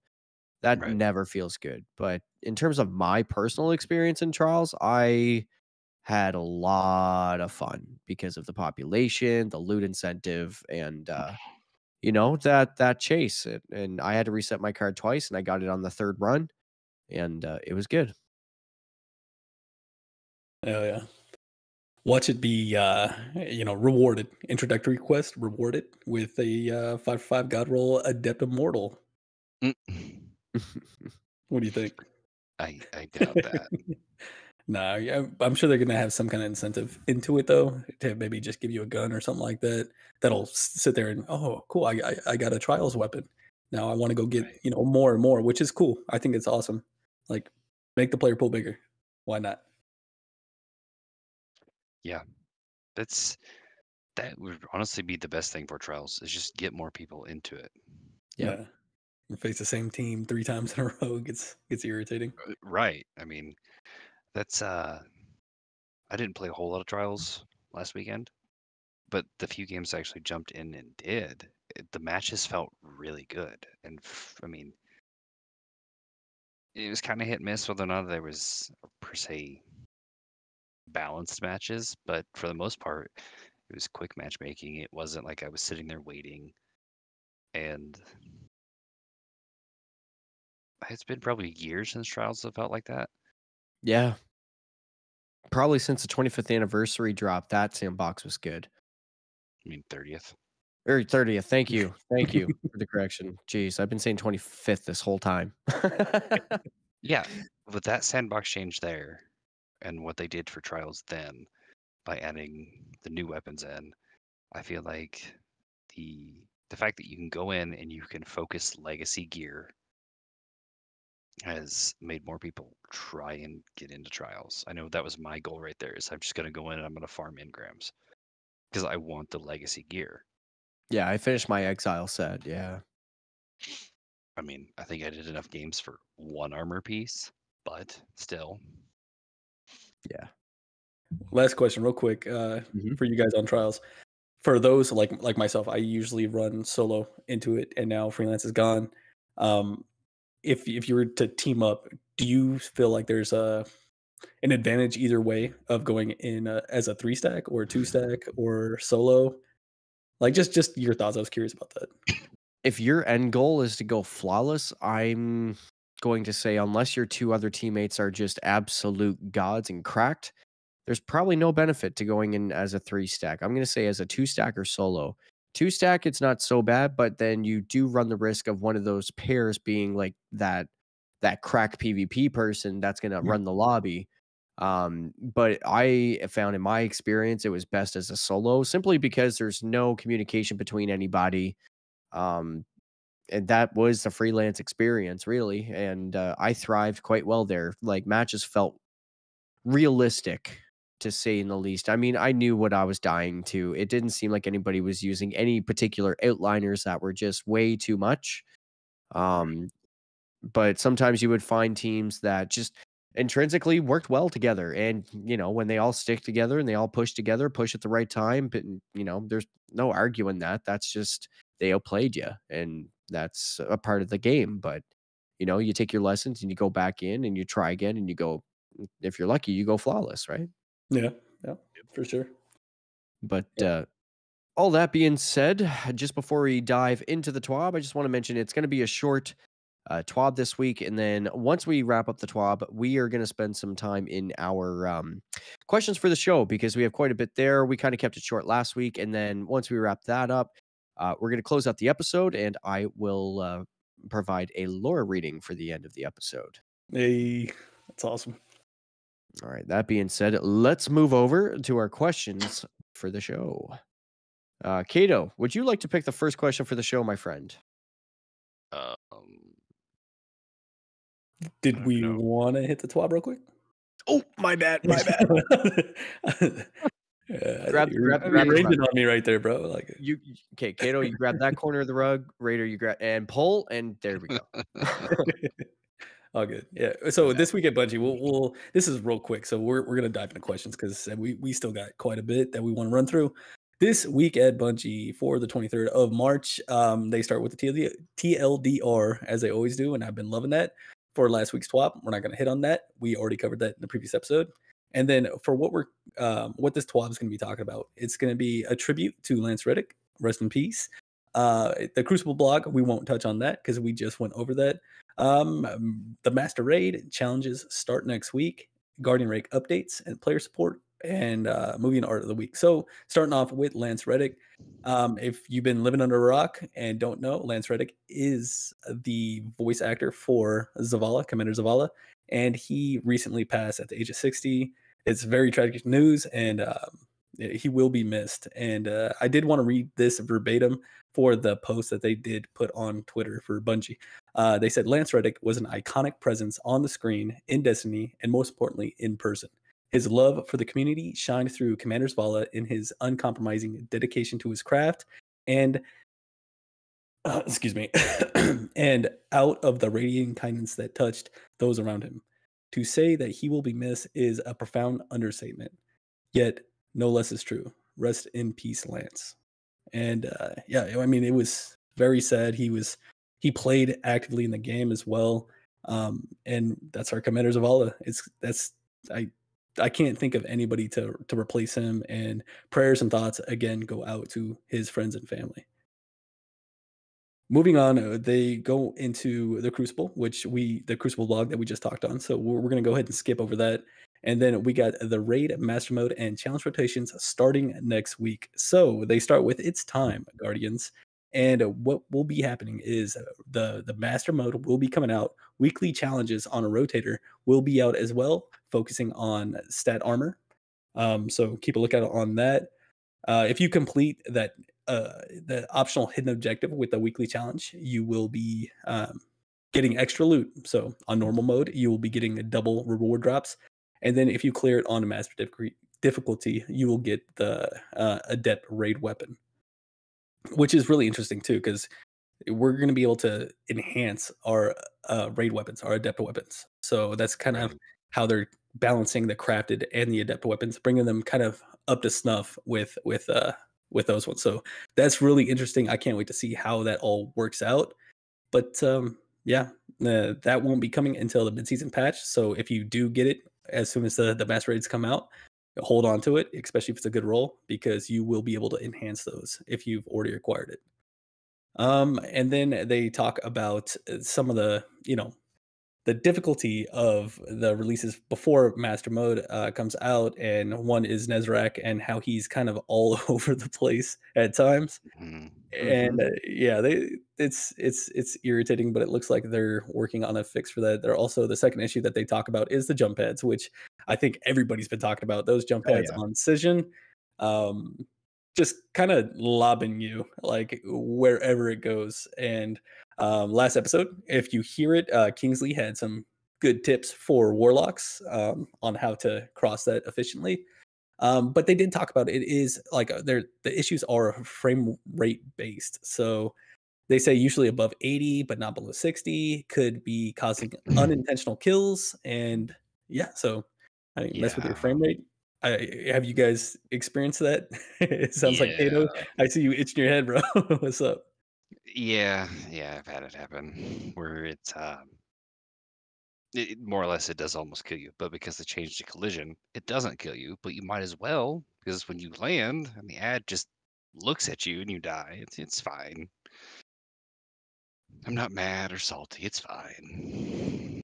Yeah, a little pro tip: throw on Strand if you're running those on Cision. That can help you kind of control your stuff there. Oh yeah. But yeah, so hopefully they'll be fixing that. They know the issue. They're gonna address it in an upcoming release. After that, they get into Guardian rank updates, and this is something that I got to see in person because I had everything done except for doing the 5 Legend Lost sectors. and they've moved that from rank 7 to rank 8. They're trying to, get rid of that backlog bottleneck at rank 6, and then they moved the Master Lost Sector Guardian rank objective from 9 to 10. So that was kind of nice. That was a surprise that I had when I logged on when that change went active, and I was able to sit there, go to the tower, and get all glowy and beautiful, and become an elite rank Right. 7 Guardian ranks. Yeah, I love that animation that they do, like that celebration. And somebody else actually, when I did do it in a tower, somebody else just did it as well, and we're just emoting for like 10 minutes next to each other. Like we don't know each other or nothing like that. We were just celebrating together, so that was pretty cool. Yeah, and they'll be looking at that as well. It says that they're working on a broader rank remix in the near future to improve the process even further. After that, we get into the player support, Destiny player support, and after reading this a few times, like I sat there and I passed over it so many times, but right under it, before they actually have their little animation and then the bullet list, it says "My Immortal SMG" in italics. I'm not sure what that means, but I thought it was awesome. Especially with the shenanigans that we've been talking about with that weapon. But I'll read over this bullet list real quick because that is pretty much the end of the TWAB. And I'll read through it, and then you guys let me know what you think on any of these known issues. So the first one, the dimensional hypotrochoid grenade launcher. I don't know if I got that right. That has a range masterwork. So they're tracking that it shouldn't have a range masterwork. Non-LightFall quest showing up under the LightFall quest category. Hunters that die and have strand reapplied will lose their first strand aspect. Have you guys ran into that as hunter mains? Out of curiosity. Not that I've noticed. Yeah, not that It I've might be noticed. happening, but I just haven't noticed. Okay. Thunderhead grips are missing from the ornament for armor synthesis. Certain heavy weapon archetypes are not benefiting from equipping a third reserve mod. Unpowered melee can produce fast melee combos in quick succession. Commendations are grayed out, already given in some activities. Master dungeons aren't showing artifice armor in the reward preview when selecting activity. Shielded foes activity modifier is showing as a placeholder icon. And then the last two, they're investigating an issue that's causing players that are unable to join the competitive Crucible matches after their in-game suspension is scheduled to expire. So they're working on that. And then players in Legend and Master Lost Sectors and Master Wellspring can become soft locked on a black screen when wiping in orbit. Players in this state can manually return to orbit to fix the issue. But those were the issues there. And I wanted to read those up because I was wondering if the one that I found myself that I threw a YouTube video out this past week was on there, and it wasn't. And go check it out. There's something to do with, I haven't figured out how to replicate it, but I have my my Quicksilver Storm equipped, and then I sit there and switch my loadout, and for some reason it is just bugging out crazy. It looks stupid.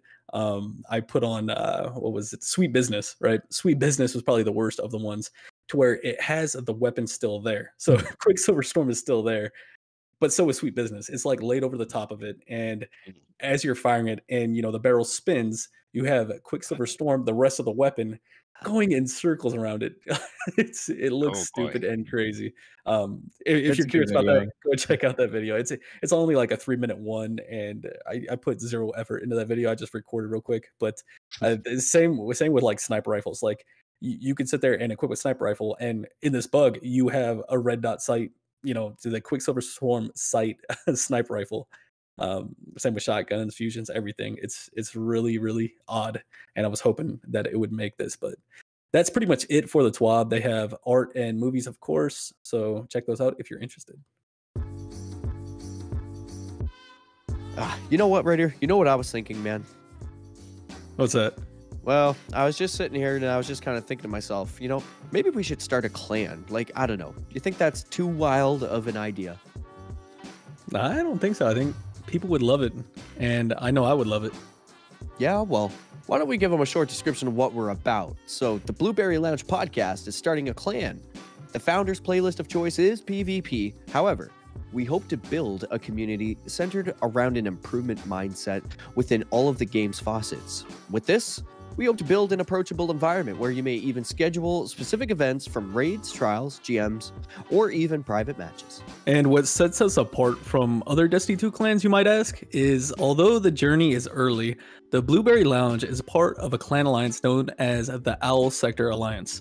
With this alliance, we not only have the support of, but also support 4 other clans, and we offer a bot for an internal LFG with these folks. It's really amazing. It's called the 100.io, and you'll be connected with the following communities: Guardian Downcast, 2 Titans and a Hunter, the Guardian Hub, and Potato Thumbs.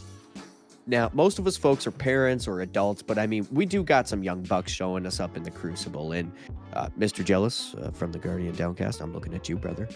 Blueberry Lounge also offers scrims, some focus scrims, and we are currently adding a Destiny 2 Jeopardy event. So please join us. All are welcome. We're happy to teach and especially learn.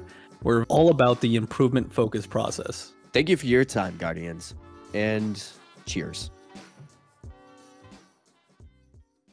All right, ladies and gentlemen, my favorite part of the show has finally arrived. We go over some questions for the show and engage our community within our Discord questions. So I'm going to comb through and first off ask the Kato questions. We have a question here from Mr. Kingsley Mack from the Guardian Hub. Question for Kato, serious one. If Destiny stopped, what other game would you most likely go to?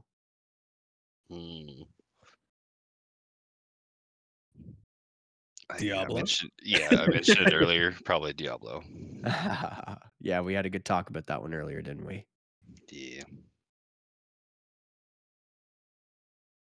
I mean, past that, I would probably just go back to playing RPGs. Nothing online. Yeah, that's fair. And I'll take the next one. This is from Sin. Looks like question for Kato. Question for Lord of Size. How many size do I get before you bounce without saying goodbye?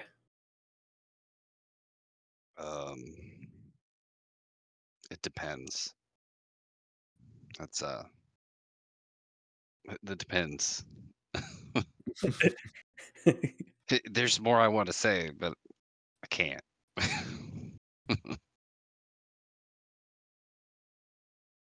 That's fair.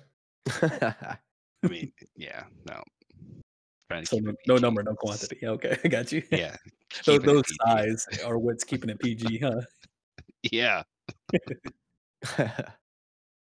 All right, we'll go with this question for Kato from Mr. Fluffy Fingers MD. Question for Kato: what is your favorite place to eat in Pratt? I do not remember the name, but the Mexican joint by the water tower that Ake took me to was pretty amazing. Also, the people there are wonderful humans. I can agree. The people over there, wonderful most of the time. Mm-hmm. My favorite place over there, I actually don't remember the name. I can look it up. Please hold while we go through this online searching technical machine of difficulties that we call google.com.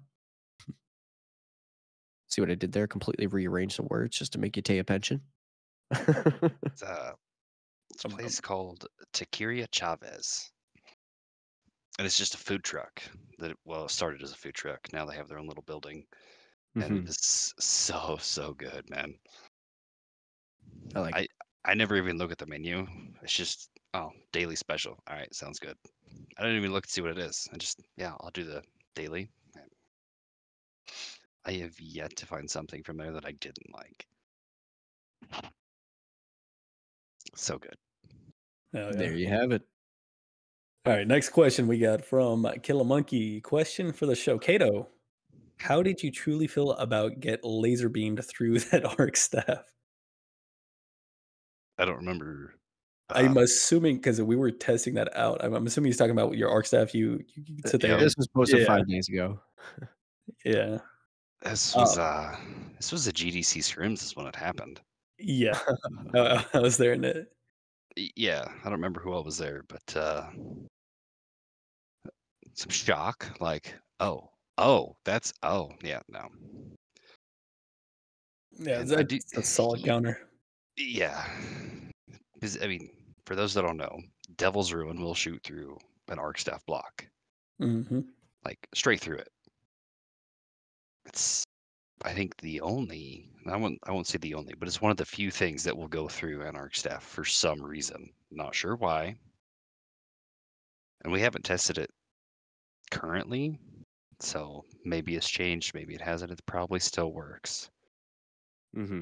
Yeah, we stayed around. Kato, did you stay with us? I believe. Like, yeah, we were testing all kinds of different things, like trace rivals and stuff like that, to see what would work. And we would sit there and go radiant and see if you can one shot through it. That was fun. It was interesting. Trace rifles. We tested 1,000 Voices. I think the only thing we came up with was Devil's Ruin. Yeah. That'll go actually through it. Other things will go under or around, but 100% through it. There you have it. Let's go with this question from Mr. Kingsley Matt. Question for Kato. How many shoulder charges does Sin Media get before you boot him from the fire team? 3. Everybody gets 3. There you go. I assume this is vooping in raids. Yeah. I have kicked people from the fire team before. I believe it. Damn, that poses a question. Are you grumpier than Admiral Nips at raids? Sometimes, yeah. Yeah. Especially if it's a Sherpa run. Like, if we're Sherpaing somebody, don't be fucking around. Like, simple. True. There's a place and a time for it, and Sherpa runs are generally not it. Because not everybody has the time to dedicate to a 3-hour Sherpa run. That's a fair window for most raids. Most time you can get them done in an hour and a half, but sometimes you're looking at 3 hours. All right, for the next question, we got from our good friend Fluffy Fingers MD. This is for you, Kato. Kato, do you prefer to carry Fluffy through trials, comp, or PvE? Well, I feel like Fluffy would be carrying me through trials and comp. So I'm going to have to say PvE. But yeah, I'd say PvE. Which one? Like raids, GMs, what? What is your go-to? I don't think we asked you that. What is your go-to endgame PvE that you enjoy the most? Raids. I mean, raids, master raids, even though they can be frustrating, but it's that challenge. When you finally get it done by doing the challenge, because in my opinion, the challenge of doing master raids is not because they added champions and the light level cap. It's because the mechanic you have to do is what makes it harder. Yeah, I'm gonna have to jump on with you maybe next week if we can get a raid together with it coming out. I've never done a master raid, so I'd love to. So they're a lot of fun. Personally, they're a little easier than on one hand, they're easier than a GM, but on another, they're hard. Like when I was grinding out the Kingsfall challenges, that was it was just the mechanics because the timing on it is so tight, and like totems for Kingsfall, you know, it's one of the few encounters where it's like you need to be running this weapon, and that's it. That's all you need to run. And it was pretty much you had 2 people running Aeons, and then everybody else. I mean, everybody is running Galahorn, and you're using nothing but heavy. That's all you had to do.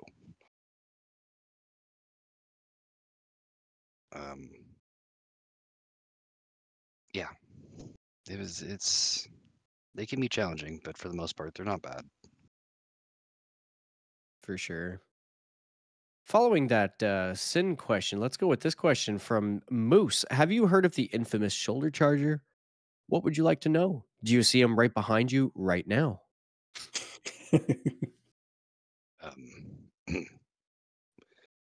So that kind of loops back around to Sin's question. How many chances does he get? I have booted Moose from the fire team before.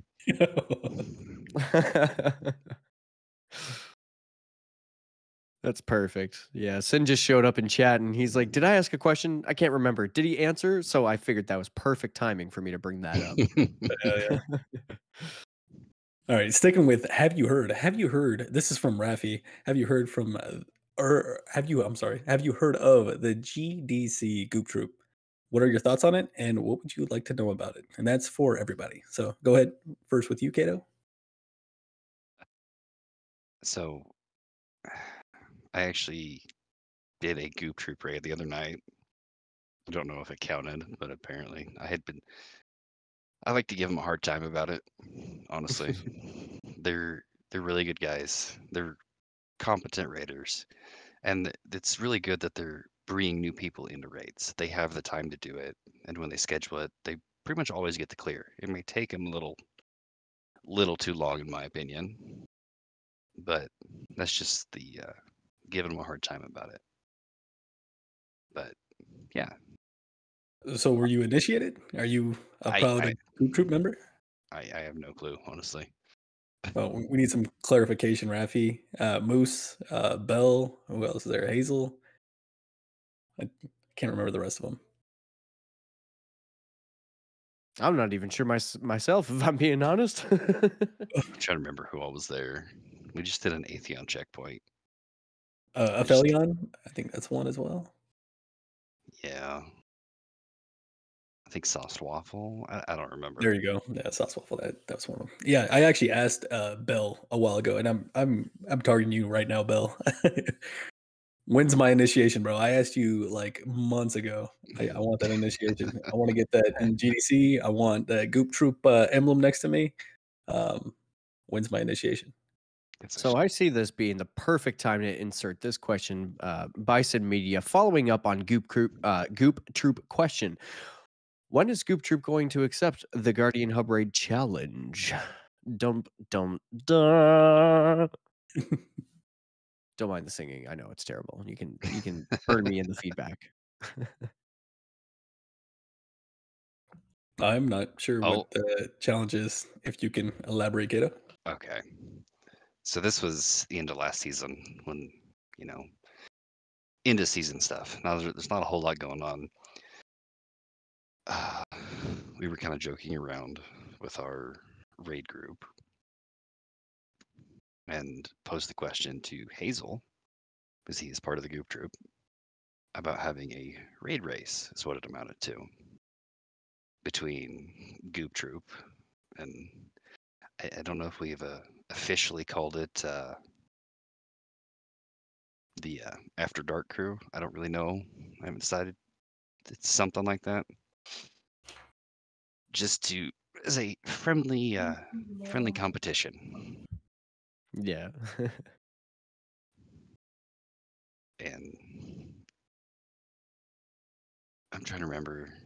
I don't think we ever got a response from it. I don't honestly remember. Unfortunate. There you have it, Ralphie. That's on episode 10 right here. The Blueberry Lounge, just for your ears, my friend. Do I need to officially throw down the gauntlet? Me challenge you? I challenge you to a duel. That's awesome. Right, Next, you take the next one. Yep. Yeah, we'll go with I Sakurogi, my guy. Hey. And real quick, I'm sorry, my comms were messed up yesterday. I'm trying to do Root of Nightmares with them, so I had to back out. My bad, dog. Anyways, he says, question for the show: Will you call the top of the triangle apex from now on in the planetary room during Root of Nightmares? What do you call it, by the way, Kato? I prefer numbers. Numbers? You're the number guy? 1, 2, and 3. Which one's Very top? simple. So 1 would be the top or the apex. Mm-hmm. Clockwise 2, and then 3. Interesting. I think everybody's shifting to left, middle, and right. I think that's going to be the go-to for Sherpa runs. For Sherping and just in general, we've kind of established that you can also just communicate with your partner what do they want to call it? Yeah. The one that's worked for me the best so far is top, bottom, far, and that's we did that with Scoot in the day one contest raid, and I did Yeah. it last night actually during the raid as well. I like top, bottom, far. I've heard that one too. All right. And I'm going to go with this question. I think this is pretty good timing. Average D2 player asks, question for the show. What is your favorite voice line in Destiny 2 from the great man himself, Lance Reddick?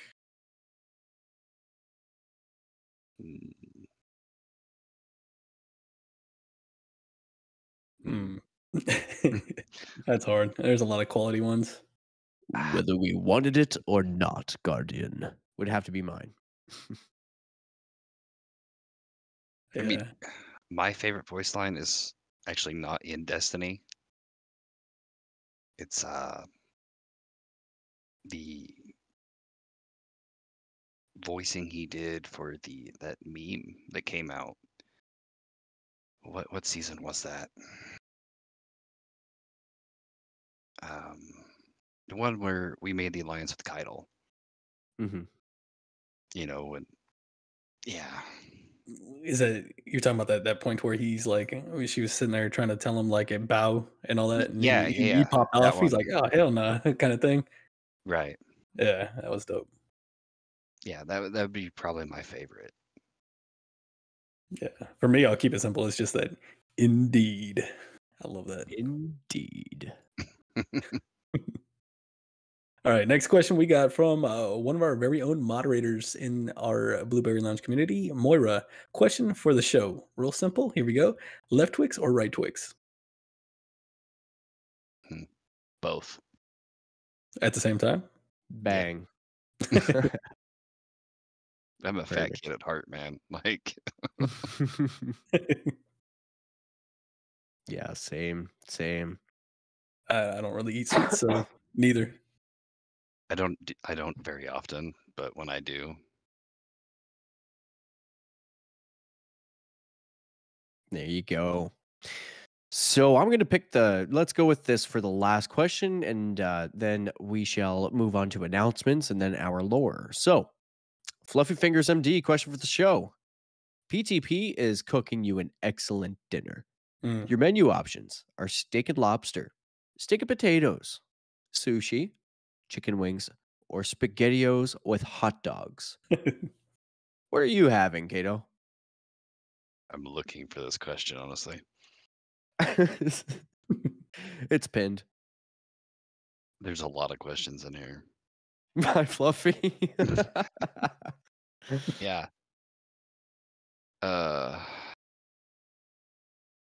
Man, I'm simple. I just do steak and potato. What about you, Radier? What do you got, brother? I'm going that surf and turf. Hey, give me that steak and lobster all day. Sounds good. You know what? I'm gonna be weird, and I'm gonna go with sushi. I'm gonna go with a spicy salmon roll, please. And you know what? If that's not enough for a 16 roll of that, just throw me a side of chicken wings while you're at it. Why not? And hey, why not throw in a beer? Let's have a beer together, shall we? That'd be nice. Yeah, There that you would be go. my second. Sushi and then wings, but the steak and lobster first for sure.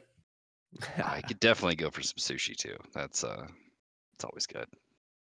Absolutely. Love me some spicy salmon roll. Not a big fan of salmon. That's fair. I like salmon raw. I don't like it cooked too much, but raw, bon appetit.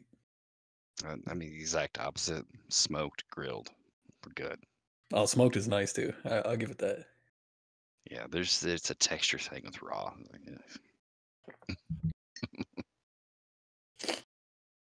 All right, listeners. And with that being said, that is the closing of our questions for the community. And now we're going to move into our housekeeping announcements.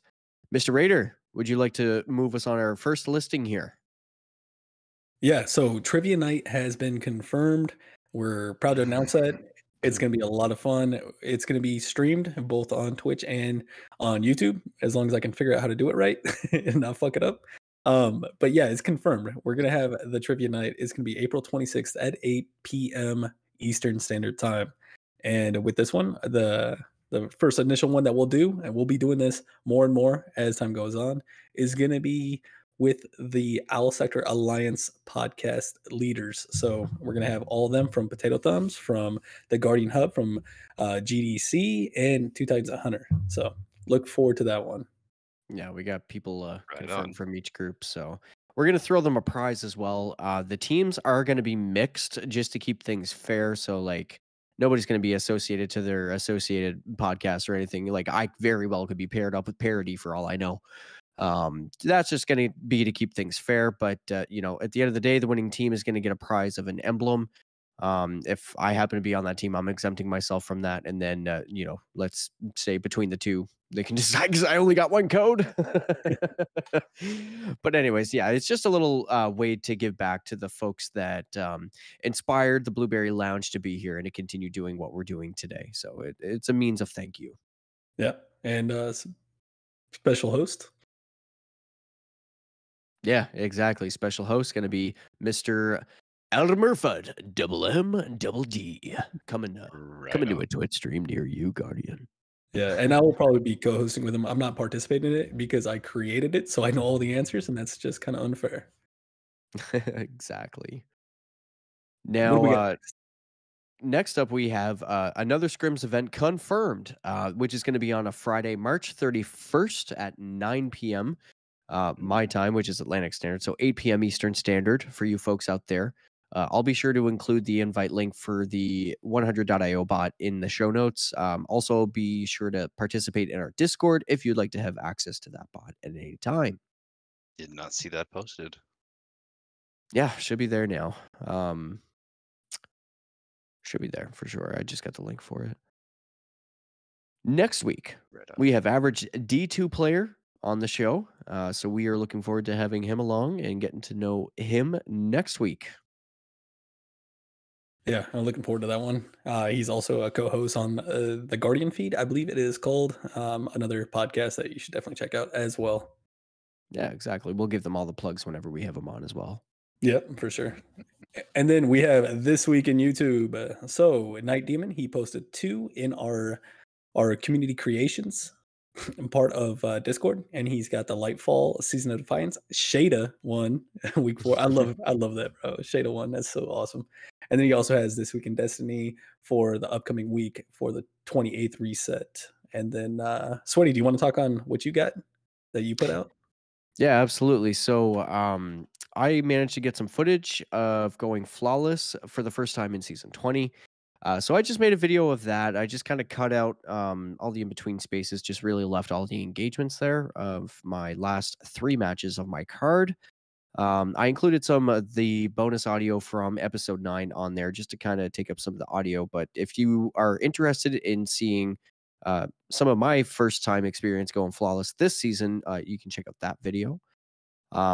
We also had the Iron Banner stream with Raider. That was on YouTube, which we had lots of fun there.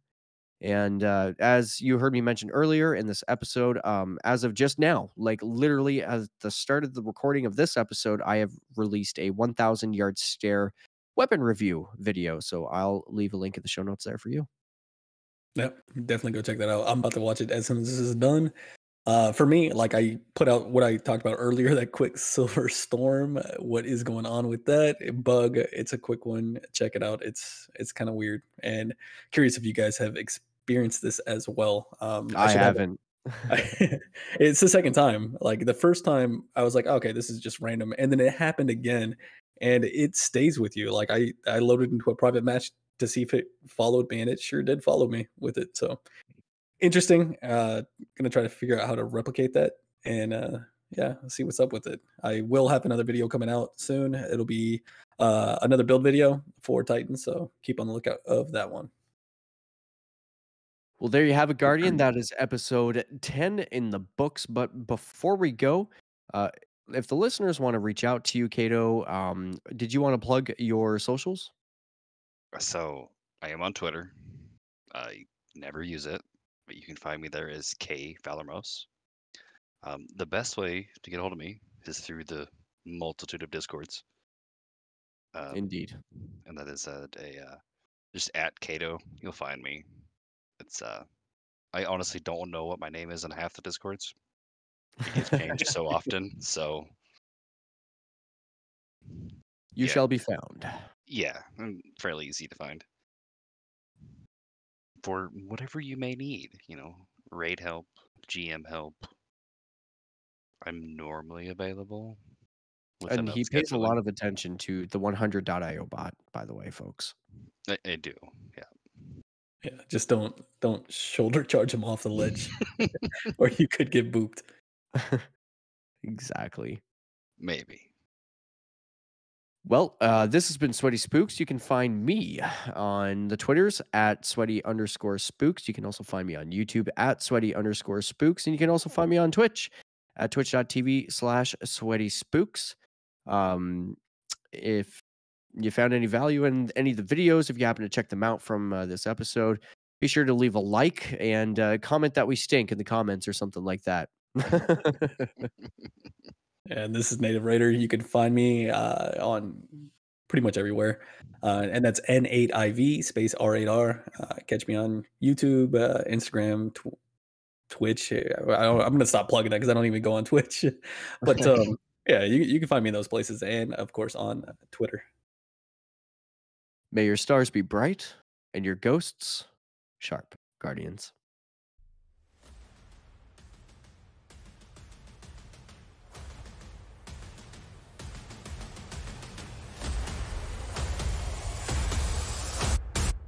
Don't let your enemy take this without a fight.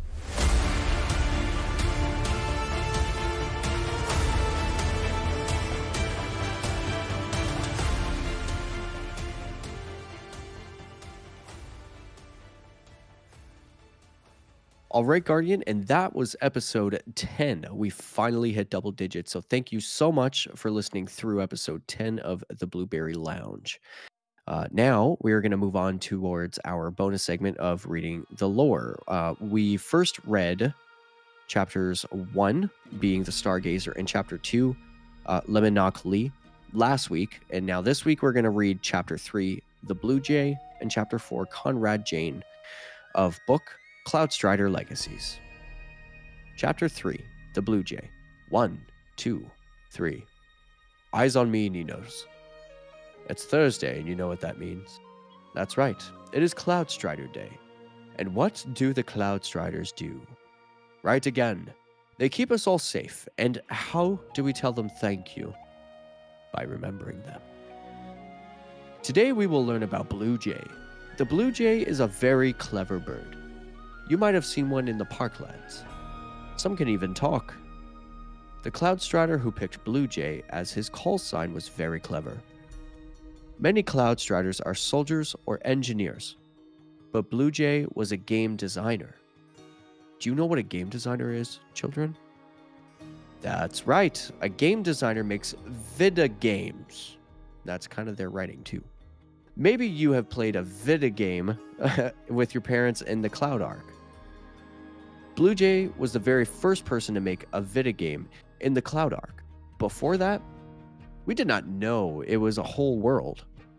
We could not use it to make art or visit friends. We just put things in it to save them for later, like the closet. And the closet seems scary at first, doesn't it? But if you're brave, you find lots of fun things inside. So Blue Jay helped us expand how we use the Cloud Ark. He made it a place we could play or even live, if we needed to. And when he made his game in there, he also learned that the Vex used the Cloud Ark too. They could not get in, but the Cloud Ark was so strong they could use it to do their work for them even from outside, using the force of the Veil to turn their own machines, like when the wind turns a turbine.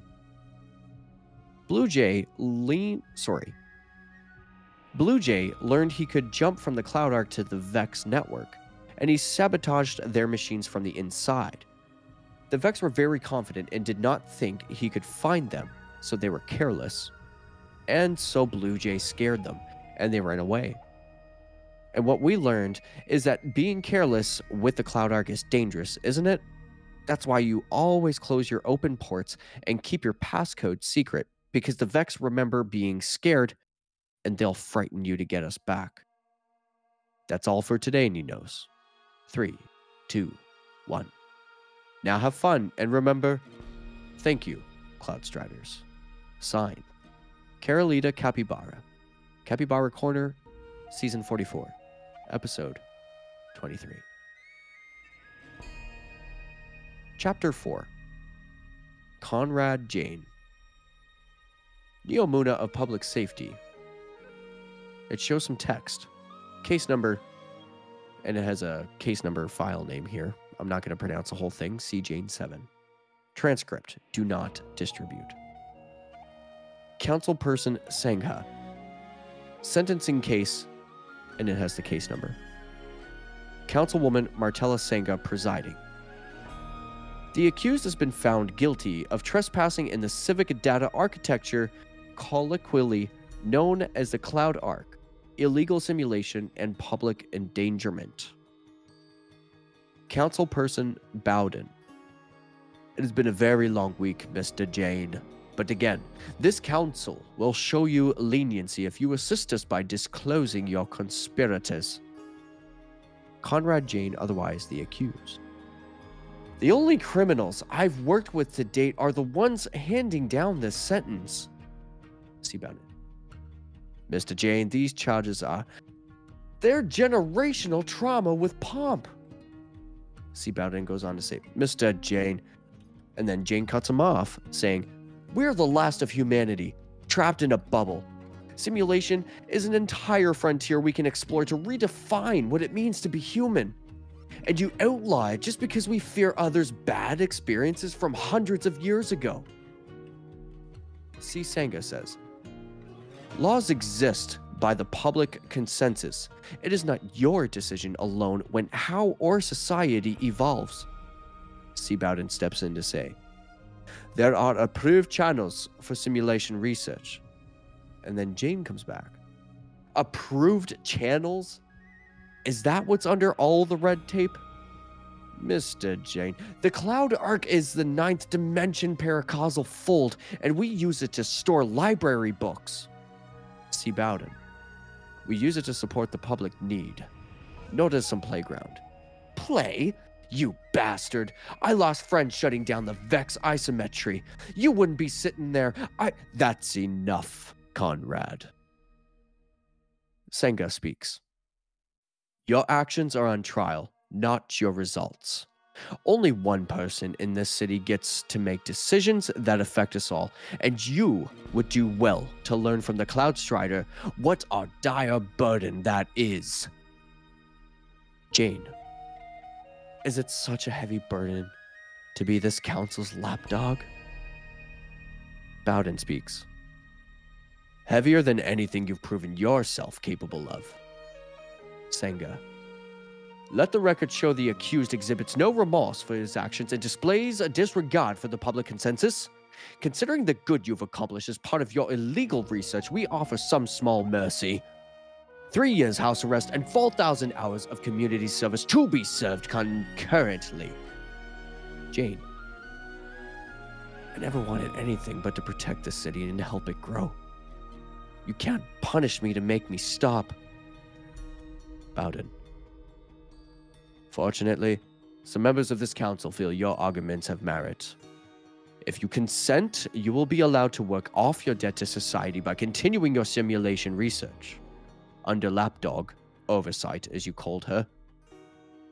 Transcription ends. And that is the end of chapter 4. Conrad Jane.